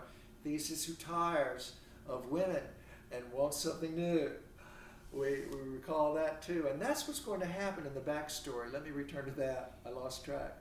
The backstory of Theseus and Hippolyta. Theseus will grow tired of Hippolyta, according to the legend, and he will turn his attentions to a young woman called Phaedra. In fact, there's a famous French play called Phaedra that comes after Shakespeare's time. But again, in Shakespeare's days, Shakespeare certainly would have been familiar, I would argue, with Theseus and Hippolyta's story. He's probably done a little bit of research before writing this play. It certainly appears he's done his research. He's done his homework. He's looked on the Wikipedia, checked it out. And so Theseus's attentions turn from Hippolyta toward Phaedra. And Hippolyta, in anger, well, before this, let me mention that Theseus and Hippolyta have a son, Hippolytus. They give birth, Hippolyta gives birth to a son, Hippolytus. And then Theseus's eyes begin to wander. He turns all his attentions toward Phaedra, and Hippolyta, in a jealous rage, she returns to her Amazons and raises an army and attacks Theseus, attacks Athens with her army, those fierce Amazon warriors. And in the process, Theseus kills Hippolyta. He kills her in the battle. Hippolyta is dead. And in the meantime, Phaedra, Theseus' new attention, he marries Phaedra, and Phaedra is not in love with Theseus. The problem in knowing the other mind. Her attentions are fixated on Theseus' son.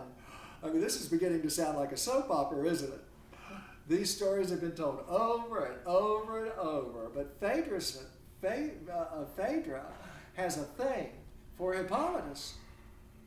She's sexually attracted to Theseus' son, Hippolytus, and she begins to stalk Hippolytus, and she wants Hippolytus, but Hippolytus wants nothing to do with Phaedra. He's not interested in her.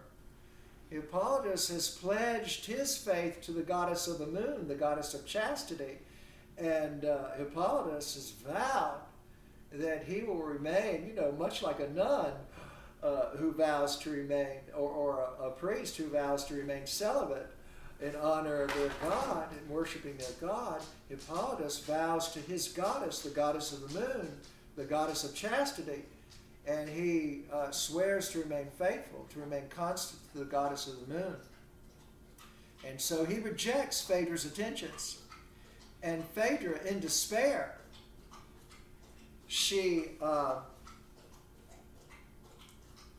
writes Theseus. Theseus is away at battle. I believe he was away at battle. She writes Theseus, and she accuses, in her letter, she accuses Hippolyta of having raped her. This is her revenge, her retaliation on Hippolyta for not wanting her.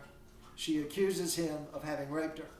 And she has this letter, she has her messenger deliver it to Theseus. I think he's off on the battlefield, but when Theseus receives the letter, he heads directly back to Athens. In the meantime, Phaedra, in despair, commits suicide. She kills herself because she can't have this morbid dependency again. She can't have the man she wants, the honey bunny she wants.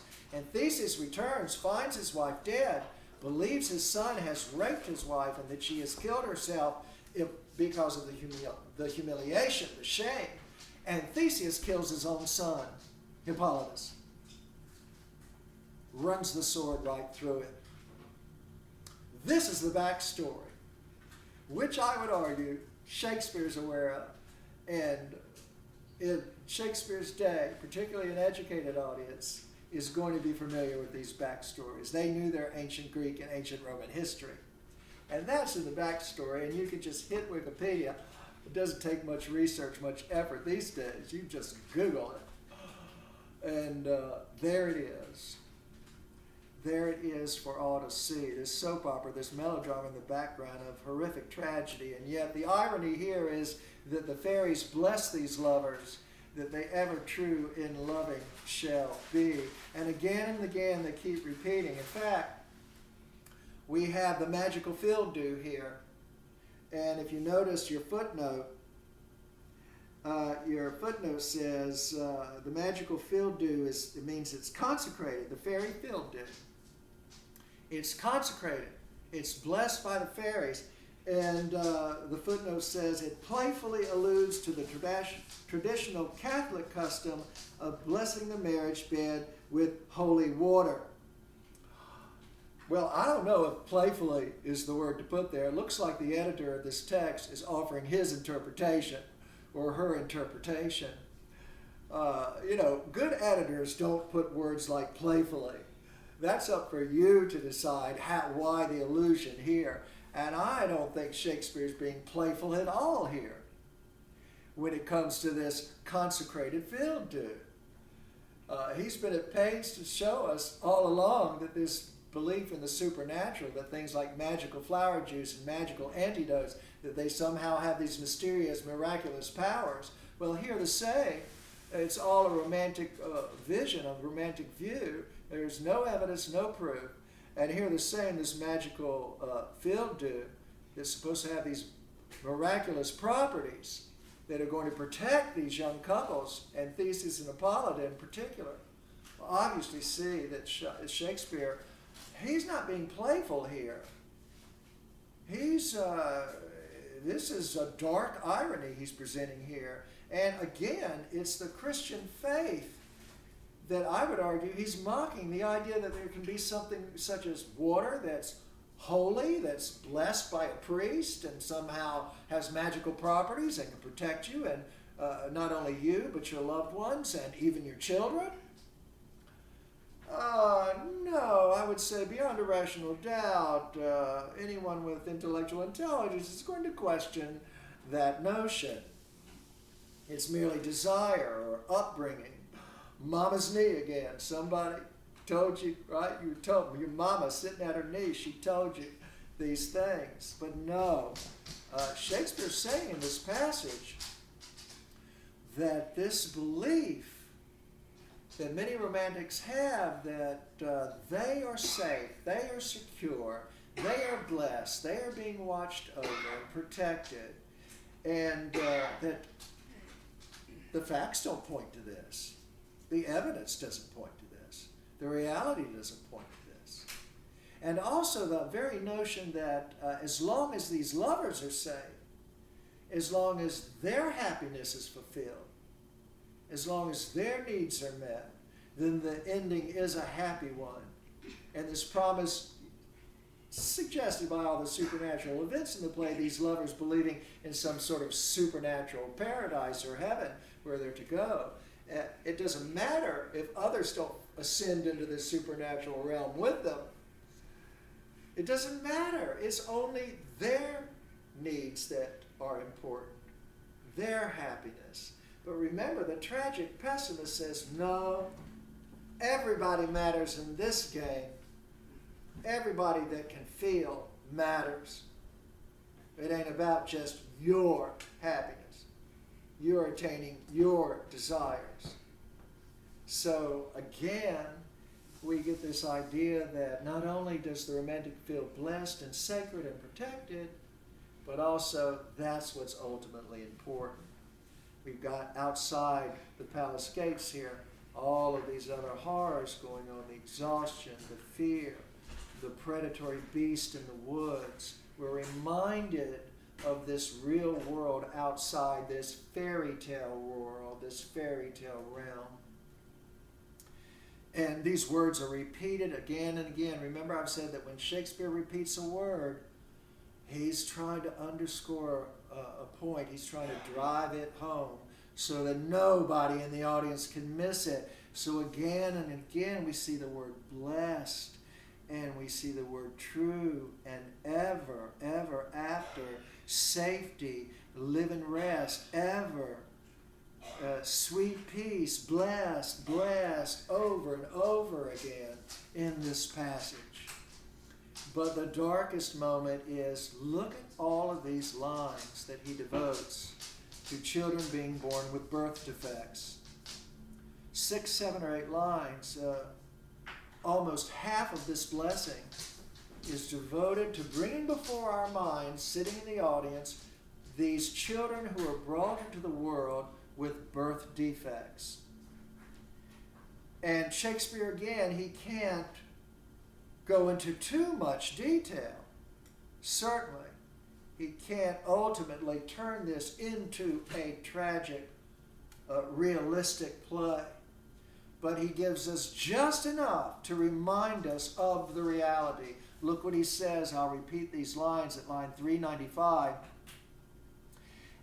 394. And the blots of nature's hand, nature's hand.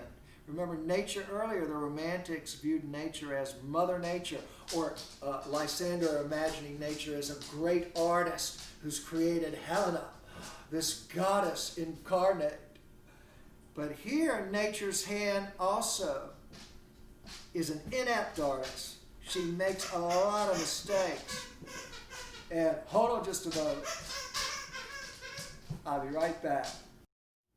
And I returned after a bit of mayhem here. Here at home, online. Remember, I'm lecturing from home here, so I apologize. But anyway, returning to this idea, here nature, the blots of nature's hand. Nature is seen as an inept artist. Of course, we know that nature is unconscious, unintelligent, but we do know the very realities of the number of just endless number of types of birth defects that children are born with. So, and the blots of nature's hand shall not in their issue stand. And I want to emphasize that word, there. It's all important. It's not their children that will be born with these birth defects.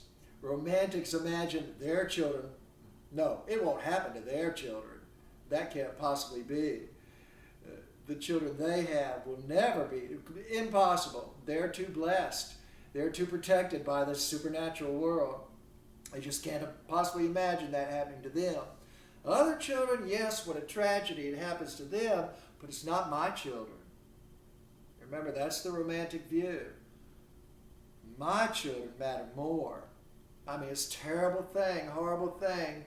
These birth defects, these poor babies, these children that come into the world, just unimaginable birth defects, some of them.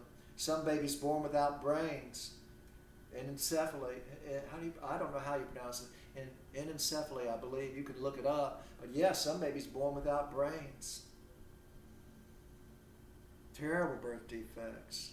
But not my baby. As long as it's not my baby, it won't be my baby. And as long as it's not my baby, terrible thing, tragedy, yes. But if it has to be somebody's baby, I'd rather it be your baby. So you can see the psychology getting in the way again of being rational. And it gets in the way of all of us. Don't misunderstand me. I've developed addictions to the people I care about in life too. Even that doggy over there, my wife's doggy, by the way. I had to compromise on that.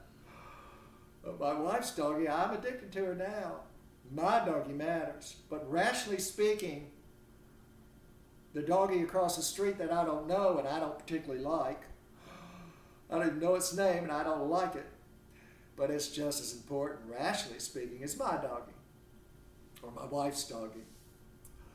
But anyway, no, Lily love, I love you too. I do. Daddy, Papa Daddy's teasing. But anyway, we have this idea, look, the lines go on and on. Never mole, hair lip, nor scar. And notice these birth defects, certainly bad, but not major catastrophes. I wish I could pronounce that one word. I think it's anencephaly. Yes, look it up. Enencephaly. Yeah, I'm an English teacher. I ought to be able to pronounce words and spell, but I'm a notorious speller. But anyway, never mole, hair lip, nor scar. But then he says something interesting, Oberon. Nor mark prodigious such as are despised in nativity. So this last birth defect, Oberon doesn't mention specifically to allow our imaginations to roam and conceive of all these other possible horrors these children could come into the world born with. These are despised in nativity. Couples this idea, this horror, this fear that, oh no, it's happened to my child. And by then it's too late. The damage is done. And many of these children suffer horribly and die brutally because of these defects. It'd be interesting, take some time. Go on your laptop, go online and look. I mean, I've done some research. The list just goes on and on. But not for these couples. They will not experience their children, their issue. That's what matters here. Their children will be protected and blessed. They have faith. Faith in the fairies, faith in the gods. No harm will come to them. So we can see it's a kind of naive, a kind of childish and infantile way of thinking about not realizing that one is in this realistic world here where these kinds of things do happen. And this, to me, I'm always reminded of a philosophical argument that in the last few years, I'd say maybe the last 20 years, 10, 15, 20 years, has become more and more widespread, a philosophical argument, more prevalent online. You can check it out if you like. Philosophy books have been written on this. There's a famous philosopher, you might check him out. His name is David Benatar. He's a college, a university professor, and he's now rather well known. He's becoming more and more well known, particularly in philosophy circles, intellectual circles, university circles. But it's this argument known as antinatalism. And this would make a good extra credit point, or you're also welcome to think of topic option C, writing an argumentation essay. I've had students write on this in the past. I've gotten some really good essays in the past on them. So if you'd be interested, you're welcome to do that. But the argument goes basically, essentially like this. It's the idea that the antinatalist argues, and that word's an unfortunate word again. A lot of people don't have a grasp of this idea of natalism, natal, birth. I think of it as anti-procreation. The antinatalist is someone who says that it is irrational and unethical to have children. And the antinatalist, the person who is anti-procreation, puts the philosophical argument forward that's based on the scientific evidence. And the argument essentially is that as long as someone doesn't exist, there's no someone, there's nothing there, no one can be harmed. There's nothing there to be harmed. And in addition, there's nothing there to be derived of any pleasures. If you subscribe to this idea that there are such things as genuine pleasures in life, there's nothing there that can be deprived of pleasures either. I made the argument before, remember, there aren't any Martians on the planet Mars. And nobody goes to bed at night and boo-hoos in their pillow, just blubbers in their pillow, cries and moans and groans because there aren't any Martians on Mars who are, I don't know, square dancing and, watching American Idol or Martian Idol or whatever it might be. There aren't any Martians on Mars who are going to Disneyland. Nobody's sitting there thinking about it. They don't exist. They can't possibly miss anything. You can't miss a really good meal if you don't have a stomach, because you don't exist. So the realm of non-existence, no one can be harmed there because there's no one there. Nobody there. Nothing. And nobody can miss anything because there's nobody there. How can they miss anything if there's nobody there? But the moment that you cross over that line, the moment you, according to the antinatalist, who, again, is a realist and a tragic pessimist, according to the antinatalist, the moment you bring a child into existence is the moment that that child is placed at risk, because that child comes into this world and is placed at risk all sorts of harms, all sorts of horrors even. It's like putting a child on a tightrope and having it walk across a swamp filled with crocodiles. Filled with all kinds of crocodiles.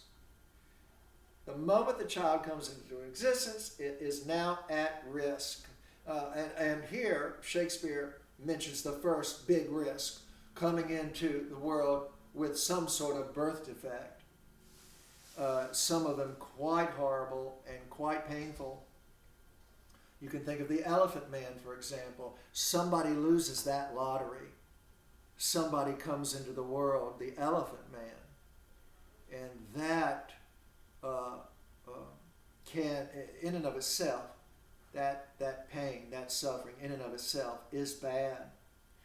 And of course, you think of all the other kinds of risks that the antinatalists will point out. There are natural diseases, for example. I can list them, but I'm sure you can make a list too. This could be part of your extra credit if you wish in responding to this. You can do an extra credit point on this too. You can either agree with this argument or disagree, a counter argument, or you could simply have a conversation with someone, whichever you prefer, and earn an extra credit point. But you can go and do the research, but you think about all the natural diseases in the world, and children certainly, throughout life, we all are subject to, you think of the coronavirus, for example, now. And of course, cancers, all of every stripe, all sorts of cancers, for example, AIDS. You think of all these natural diseases. You can just, Alzheimer's disease, senility, Alzheimer's disease, ALS, all these diseases, the list goes on and on, natural diseases. Then there are natural disasters. Every day again, children who die in floods, they drown, or die in fires, horribly burned to death. Floods, fires, earthquakes, whatever, tidal waves, tsunamis, mudslides, all of these natural disasters, hurricanes, twisters, the list goes on and on. And children, once they're in the world, they're now at risk to these birth defects, these natural diseases, these natural disasters. Then, of course, there are accidents. Accidents all the time happening. Children being killed by drunk drivers, for example, or just falling down the stairs and, being killed. All sorts of falling into the pool and being killed. All sorts of horrible accidents that can happen at any moment to a child. Anytime, any place. These kinds of accidents that can occur. Car accidents. Doesn't even have to be a drunk driver, just a car accident, for example. And, well, that brings us, then you have, children who are victims of human abuse. Remember, child molestation we've discussed. Rape, murder, school shootings. The enormous amount of horrors that children have experienced in the past and are currently experiencing and will continue to experience, the antinatalist argues, as long as people keep bringing children into the world. So you have these children who are victims of human atrocities. Think of wars, Holocaust victims. Lysander mentions war, death, sickness, all of these horrors. And then some children grow up to be abusers. Of course, the romantic, not my child. My child will never grow up to be a rapist. No, not my child. My child will never be a child molester. Oh, no. Can't happen. My child, a serial killer? You must be mad. My child, Jeffrey Dahmer? But somebody gave birth to Jeffrey Dahmer. Somebody gives birth to these broken robots. They too are in the world. They were once somebody's children. So you have the victims and the victimizers. Children who are victims and children who grow up to be victimizers. I mean, the list just goes on and on, all of these risks. And that child's walking on that tightrope, all these crocodiles down in the water just beneath. That child can slip at any moment, fall into them waters. And then you've got the problem of the loss of loved ones. If the child lives long enough, it's going to lose everyone he or she holds dear. And then, of course, you've got the aging process, which can be very painful for people. And then finally, the dying process, which can be even more painful. If a child comes into the world, the antinatalist says, the realist says, the tragic pessimist says, that's a death sentence. That's a dying sentence. That child is going to it's a death sentence, certainly. The death may come quickly and painlessly, but it may be long, slow, protracted death. That is what you open the door to. You open the door to all of these horrors, and of course the aging, the dying process, and then of course you open the door to the psychological fears of death. Many people suffer fearful of death, panic attacks, quite disturbed. So you've got this psychological fear too.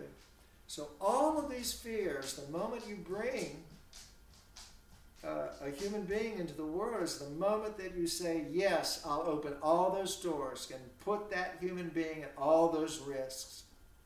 I'll do it. Rather than leaving the door closed and saying, no harm, can't miss anything, nothing's there to miss anything, can't be harmed. That's the more important thing. Can't be harmed. No Martians to miss anything. That, that's not bad. It's not bad that they're not missing anything, because they don't exist. How could you say, oh, that's bad? That's bad. There aren't any Martians up on Mars watching television. I don't think anybody really thinks about that. All the billions of sperm and eggs that never get fertilized. People aren't just going, oh my God, we've got to stop masturbating. And the men are calling out, no, think of all those possible babies that aren't coming into the world, the men are crying out. No, how awful, what a tragedy. No, it's not bad, because there's nothing there to miss anything. And there are no Martians on Mars suffering from a Holocaust, and that's a good thing. That's good. That would be more suffering in the universe. It's a good thing there aren't Martians on Mars suffering from a Holocaust. If we knew about it, we might then try to actually do something, because we'd think, that's bad. Pain, a brain in pain, that's fundamentally a bad thing. We try to do something about it. So the anti-natalist, he says, the ball's in your court. He says this to the romantic, to the comic optimist. He says, why do you need to bring children into the world? Give me a reason that can stand on its own. And lots of people try to argue, but it's usually about need, want, desire. It isn't about reason. I need a baby. Babies are so cute. I want one. Yeah, but babies can be hurt. And dolls are cute too. A lot of women are raised in our culture, right? Many little girls are given dolls when they're little. They're being taught, they're being trained, the anti-natalist says they're being indoctrinated to think, this is what girls do. They grow up and have babies. This is what they should do. They're being trained to find something cute and cuddly, but it's a doll, it can't be harmed. A baby's different from a doll. Can't be, some men will say, well, I need to pass my family name on. It's all about my genes, my family name. I can't let my name die. It's my need, my desire. That's not rational either. Ultimately, everybody's family name's going to disappear. Your genes aren't going to be passed on and on and on and on and on and on forever, happily ever after. Everybody's going to disappear. And that's your psychology again. You've been raised in a culture. Little boys are raised in a culture that says the boy matters. When you grow up, you got to have a boy. Pass on your name. We've seen the problem with that in this play. So a lot of people will argue, I want. Some people say, we need the human species to continue. Oh. The realist says, no, I'm sorry. The universe, it's not going to miss us when we're gone. We're not doing something to help the universe. The universe is unconscious. It's unfeeling. It's just a process. It doesn't need us to come to its rescue. It doesn't need a Band-Aid. It doesn't need a soda pop. It's not missing or wanting anything. The universe doesn't need us. It's not going to miss us. How could it miss us? It's 0 IQ points. It's not conscious. It's not going to miss us. The universe doesn't miss that there are the Martians on the planet Mars. You don't see the universe boo-hooing about, there are no Martians on Mars. Oh, what a tragedy. No, the universe, no, the universe is not going to miss us. And we certainly, once we're gone, we're not going to miss us. We won't be here to miss us. How are we going to miss us? How can anybody miss us once we're all gone? Who's going to be crying over us humans gone once we're gone? Why does the human species need to continue? Again, that's just your psychological desire, your cultural upbringing. Many people, many romantics are taught, they're raised to believe it's human beings that matter. They're the paragon of animals, the beauty of the world. The universe can't survive without human beings. We matter, we have meaning. And the realist says, no, it isn't life that has meaning, that the human species has meaning. That's just your projected value. What has real value is suffering, human suffering. And bringing a baby into the world means that you're going to put it at risk to suffer. It's going to have to die one way or another.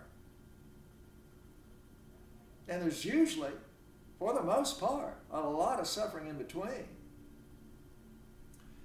But a lot of people say, well, it won't happen to my baby. You see, You can see the illogic in that. And then again, you can see the selfishness in that, the nepotism in that. Oh, it doesn't matter if these other babies. Oh, well, it's a tragedy, but it's not my baby. Every second on this planet, every 5 seconds on this planet, this is any antinatalist will tell you, every 5 seconds on this planet, a child, a baby, dies from some awful disease, some parasitic disease, for example, or hunger. It starves to death, which is a long, slow, painful process. I can't even pass up breakfast without starting to feel really a lot of pain in my belly. I can't imagine starving to death. But every 5 seconds, 1, 2, 3, 4, 5, baby just died. 1, 2, 3, 4, 5, baby just died. And the antinatalist says, as long as there are people out there saying, yes, let's do this thing, let's promote, let's procreate, well then that's going to keep happening. It's going to happen. These kinds of horrors will keep happening. The only way to stop them, the only way to stop the suffering, is to simply stop the baby making. That's the only way. Otherwise, they're just going to continue. The suffering, the dying, the death will continue.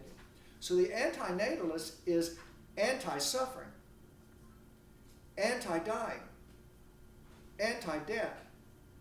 The antinatalist is not anti-life. He doesn't say, go kill yourself. No, you're already here. We're already stuck. Live out your life. But the antinatalist, remember, says, don't bring any more people onto that rowboat. Don't bring them on that boat, because it's got holes in it. It's going down. We're all going down with it. Don't bring any more onto the boat. And that's the argument. And, well, another counter-argument that I've run across is some people say, well, it's my right. I have a right. Who are you to tell me? Who are you to impose your beliefs on me? But remember, you don't have a right if it's attached to a wrong. You can't just say, well, I have the might, so it's my right. You don't have the right to tell me. Oh, yes, we do, if it's attached to a wrong. That's why we have laws. We don't allow people to rape. The rapist can say, well, it's my right to rape. I ought to have the right to rape.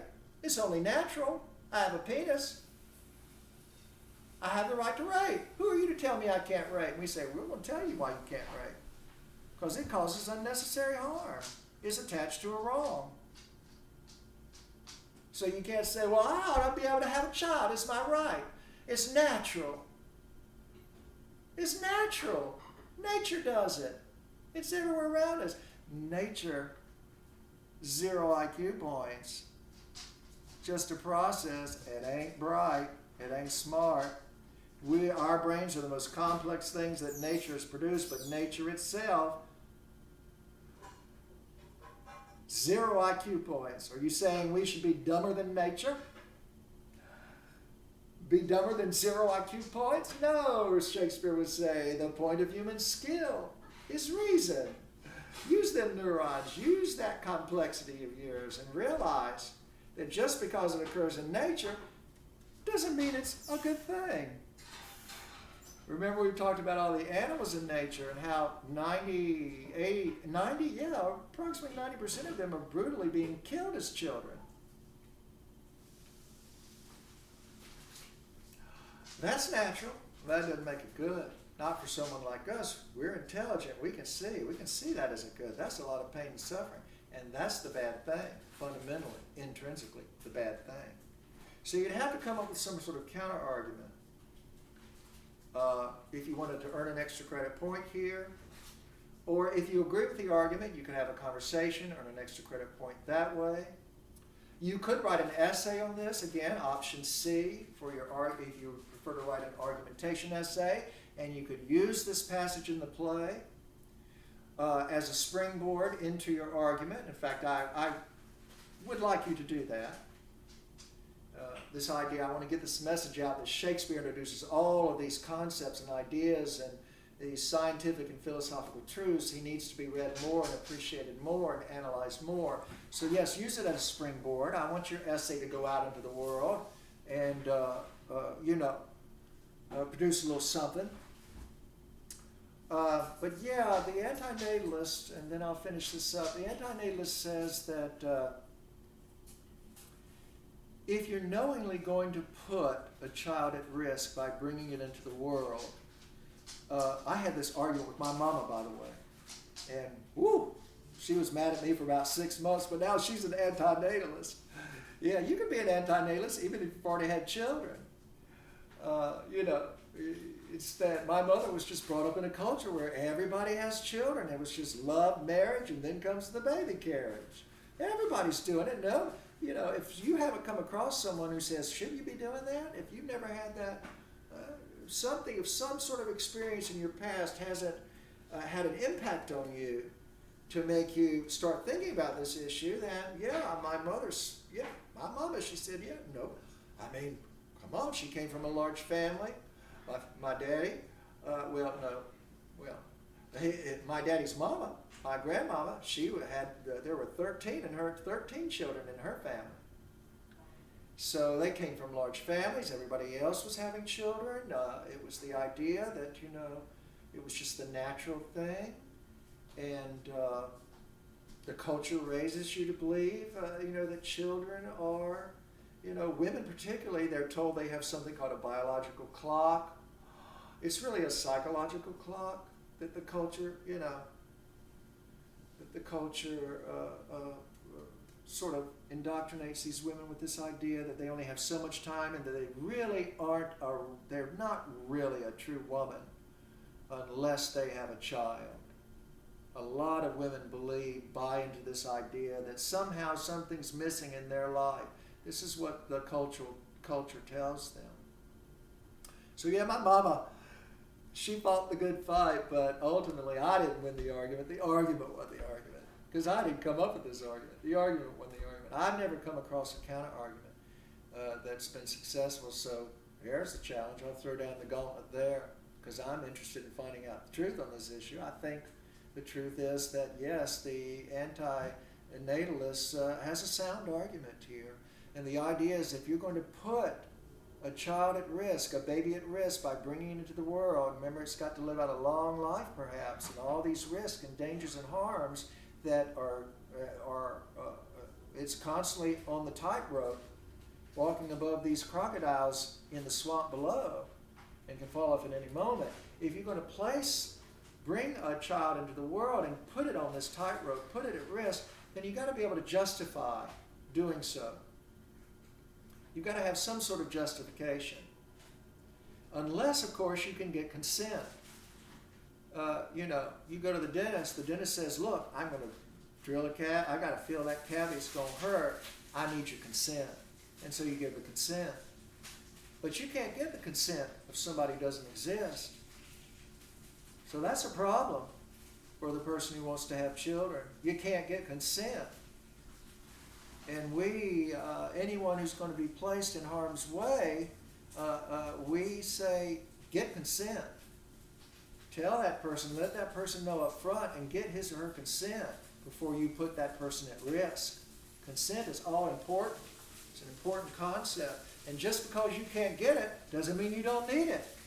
If you can't get it, that's a problem then. That's a hurdle that you just can't jump over because you don't have consent. Unless you can provide a 100% guarantee that the child will never be harmed. Never. Nothing, no harm, no pain, no suffering will come to that child throughout its entire existence. If you can give that guarantee, then go ahead, procreate, have a baby, bring it into the world. But you can see that's a big problem because nobody can guarantee that. Nobody has that much control. I would argue nobody has any control in a deterministic universe, which we'll discuss more in Hamlet. But yes, sometimes the very precautions you take are the ones that end in tragedy. I mean, you put the safety belt on the child in the car, says right there on the safety belt, some babies are killed because they're wearing their safety belts. The probabilities drop that the child will be killed if it's wearing a safety belt. If it's not in a safety belt, the probabilities will rise, but there's still a probability. There's still no 100% guarantee. Nobody can give a 100% guarantee. So you've got to provide a justification. It's got to be something other than my desire, my need, the human species need. Oh, we need to cure cancer. Someone will bring someone in the world and that person will cure cancer. Well, that's exploitation. That's trying to meet your desire, your need. If you're so concerned about cancer, the antinatalist says, what are you doing? Why don't you get out there and find some way to fight it? Raise money to fight it if you're not a scientist or doctor or whatever it might be. Why put that burden, that responsibility on the child's back? And you're going to risk that child, but you're going to put that child at risk by bringing it to the world so that it can cure cancer for all of us here on the planet. So it's got to be something other than a desire when you think of this argument. I'm just going to let you know up front, in case you want to do this for option C. It's got to be something other than we need, I want. It's got to be something other than the culture has programmed in you. That, yes, children are all necessary. Otherwise, we go extinct as a species. Remember, we will go extinct as a species one way or another. The antinatalist says this would more likely be a graceful and dignified way to exit rather than some kind of major catastrophe. Climate change on the horizon or whatever it might be. So yeah, it's got to be something other than need, other than want, other than desire. You can't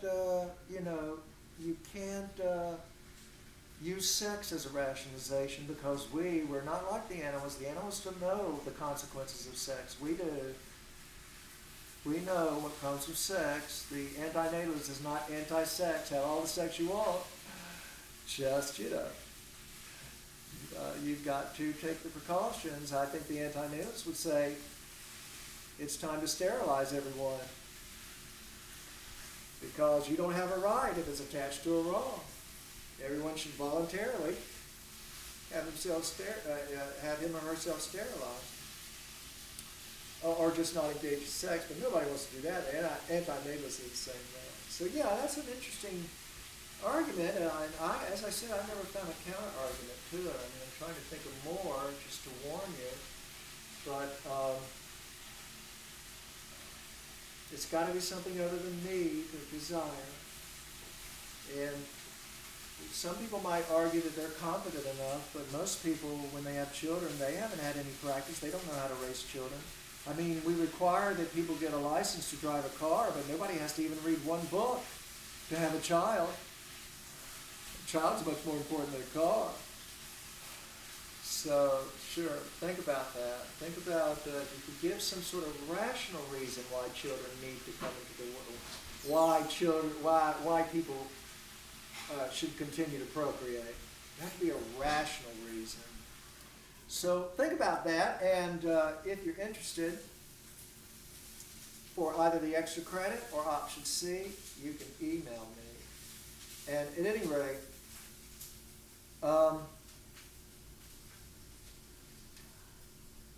this moment in the play is, I would argue, the darkest moment in the play, because it says that these stories, in this case, these romantic stories, remember all the suffering and horror going on off stage too, these stories will continue, and these victims, these children who are innocent, you can't get consent, they don't exist. That's a major hurdle that you're just not going to get over. And you don't have control, you don't have a guarantee. Most people aren't even competent, know very little about what it takes, what it means to raise a child. It's a very big problem, even bigger problem in Shakespeare's day, wasn't it? And sex in Shakespeare's day, as you could see, it trumped reason, because they could see most of their babies, half of their children, as I said earlier, they were dying of these diseases and these plagues, and yet they kept bringing children into the world because they had to have their sex. They couldn't, find other sexual activities to engage in. Yeah. So, at any rate, think about that. But yeah, this is a dark moment, and Shakespeare just touches on it. But in this fairy blessing, again, you'll notice nearly half of the blessing is this idea of children and bringing children in the world, because the romantic does believe that life is good. We should continue with life. Life is intrinsically good in and of itself. And that's what's the most important, the circle of life. And the antinatalist, the tragic pessimist, the realist says, no, suffering has real value. That's what we should be most concerned with. And we don't need to make more victims, particularly if we can't get consent, we don't have control, we're not competent. You've got to come up with some justification, some rational argument other than desire, other than ego, other than culture, cultural indoctrination. And this leads us to, this is the last note sounded, isn't it, in the play before Puck comes on and speaks the epilogue, the closing to the play. And so the darkest note in this play, I would argue, is sounded last. And then Puck enters the stage, or all the other fairies rather exit, and Puck is left on stage to speak directly to the audience. He's going to break that fourth wall of illusion, and he's going to turn to you, the newest member sitting in the audience.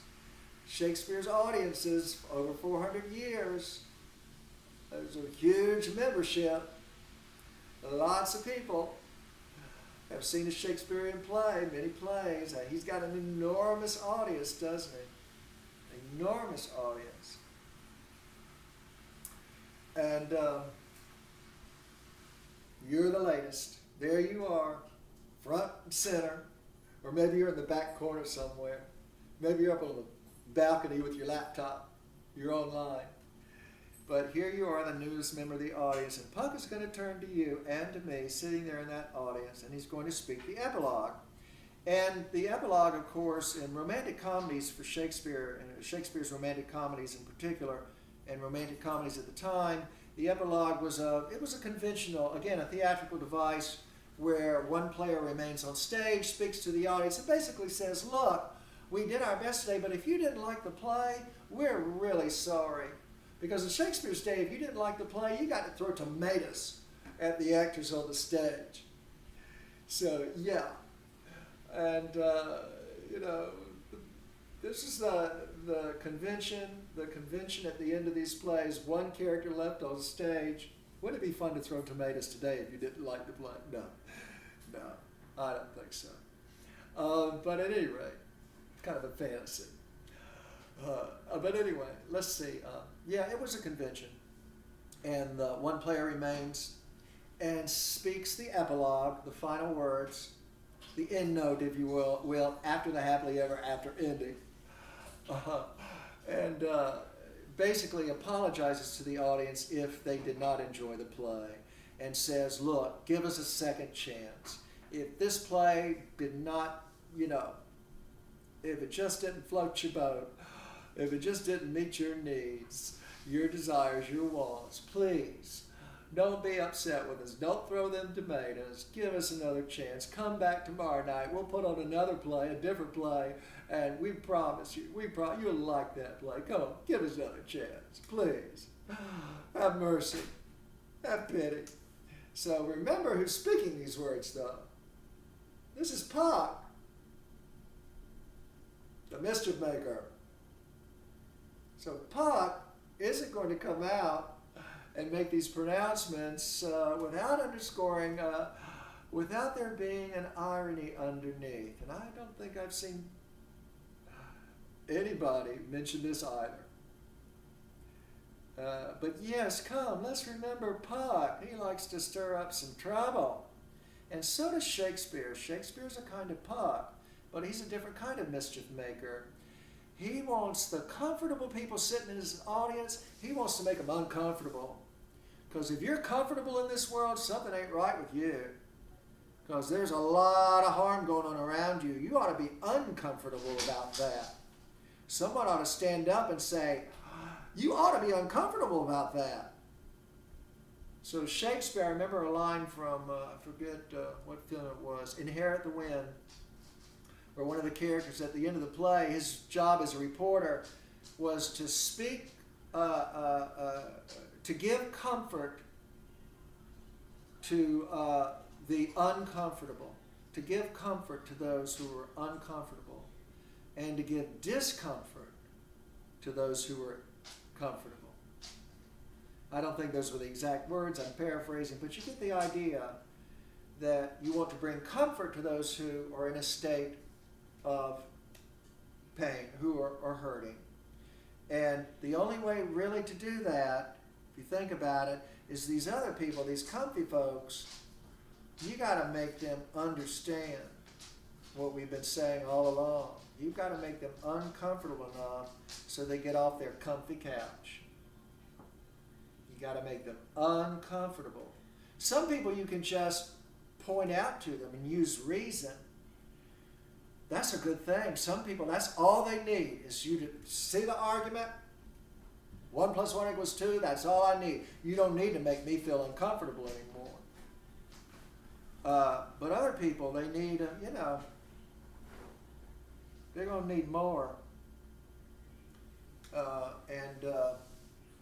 That's what Robin's doing in this epilogue. He's not going to let anybody walk out of this theater too comfortable. So there are ironies. I'll just look at the first half of the speech because these are the most important lines and the lines everyone remembers, but I'll leave the second part. I'll leave the ending of the play to you to see if you can discover any ironies in the ending here. But look what Puck says. He turns to the audience and says, if we shadows have offended, think but this, and all is mended, that you have but slumbered here, while these visions did appear, and this weak and idle theme no more yielding, but a dream. Interesting, isn't it? If we shadows have offended, and Shakespeare's reminding us, holding that mirror up to nature, what Shakespeare's trying to show us here is a realistic, tragic view of the world. And he's really done that, hasn't he? Because in reality, and the tragedy is, that most people in the world are romantics, hold a romantic view, and most people are comic optimists. And it's their comfort that matters. Their big old Grand Canyon comfy chair that matters. They're comfy. And Shakespeare's saying, here are these shadows that you've seen. Remember, art holds the mirror up to nature. It's not reality itself. It's a reflection of the reality. And Shakespeare's trying to get that reflection of reality as accurate. He's polishing that glass on that mirror because he wants them energy bits coming out of frequency. He wants them to bounce off. He wants it to light up the whole theater. He wants it to catch the conscience of the romantic.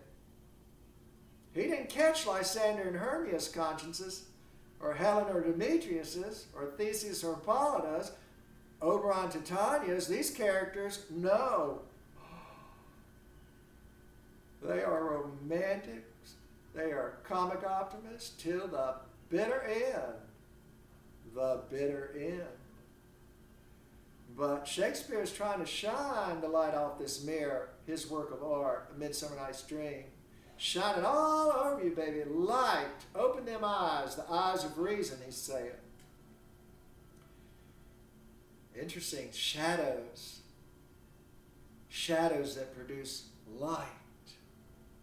The shadow, the play, a fiction. Something not real, something absent of reality. And yet it will produce light. Hold the mirror up to nature so that we can see, to catch the conscience of all of us sitting in the audience, because we sure do think we're them important kings and queens, don't we? Yeah. Shine that light on the egos in the audience. If we shadows have offended, think but this and all is mended. So it's the idea, well, do a little thinking here. If this play has offended you in any way, so how could it have offended anybody in the audience? Well, I was thinking about this last night, and I was thinking there could be one type of audience member who just says, oh, this is just a silly, stupid play. I hate Shakespeare. Boy, this is so dumb. Shakespeare. What is Shakespeare saying to this member of the audience? Well, if you're offended because you just think it's silly and stupid and nonsense, he says, well, then just think this, all is mended, that you have but slumbered here, that this was just a dream, baby. While these visions did appear, all this nonsense before you, this silliness, this ninniness, all these visions disappear, and this weak and idle theme was no more yielding but are you just asleep? This was all a bad dream. It was a nightmare. It was all a nightmare. Who else could be offended in this audience? So those people didn't like this play. Close the book. Don't ever open up another Shakespeare play. Don't do it, whatever you do. That's right. See the irony? Just think this. It's all a dream. Don't think at all. It's all a bad dream. You're done. You're done with Shakespeare. Silly, silly Shakespeare. So there are those members in the audience who just aren't going, Shakespeare knows his audience, doesn't he? You got to know your audience.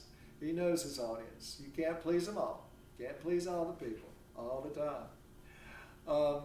Then there are the other people, maybe the realist in the audience feels offended. Of course, I would argue any discerning realist is going to say, wow, whoo, Shakespeare, he hit this one out of the park.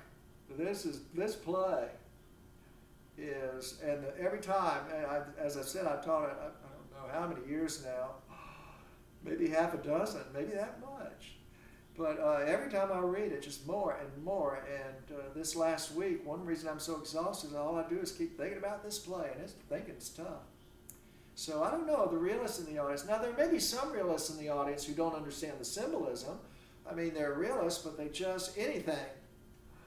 Any moment that a supernatural being is presented on the stage, they balk, that offends them. That, oh, what are you doing? These fairies on the stage? What are you spreading? This nonsense? Don't you understand how irrational, how dangerous that is, the consequences that can come from that? So there may be some realists in the audience, but most realists, there are these hybrids, but I don't know. I would say that anybody down here in this corner is going to have that intellectual capacity to see what Shakespeare's doing. So I think primarily this, as I said, some people want to dismiss the play. Oh, well, it was a nightmare. It was a nightmare. These realists, well, yeah, another bad dream. Bad dream.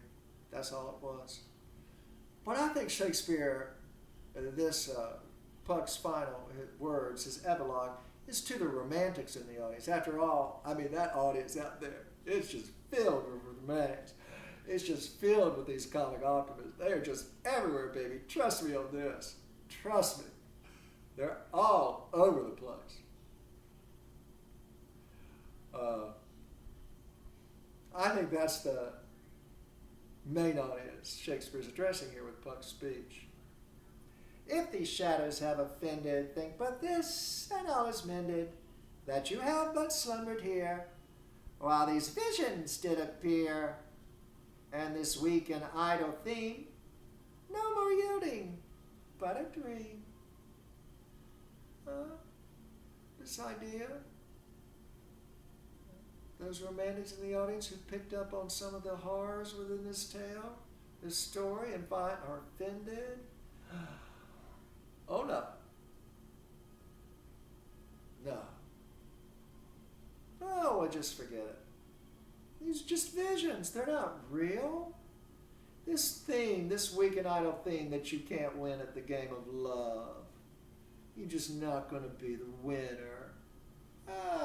Forget it. It's just a bad dream. Let's go on, sweep that dust behind the door. Go ahead, we'll sweep it back there for you. It's just a bad dream. You can win at love. Love can conquer all. Don't worry what you've seen here. Turn away. Turn away from what's been presented to you.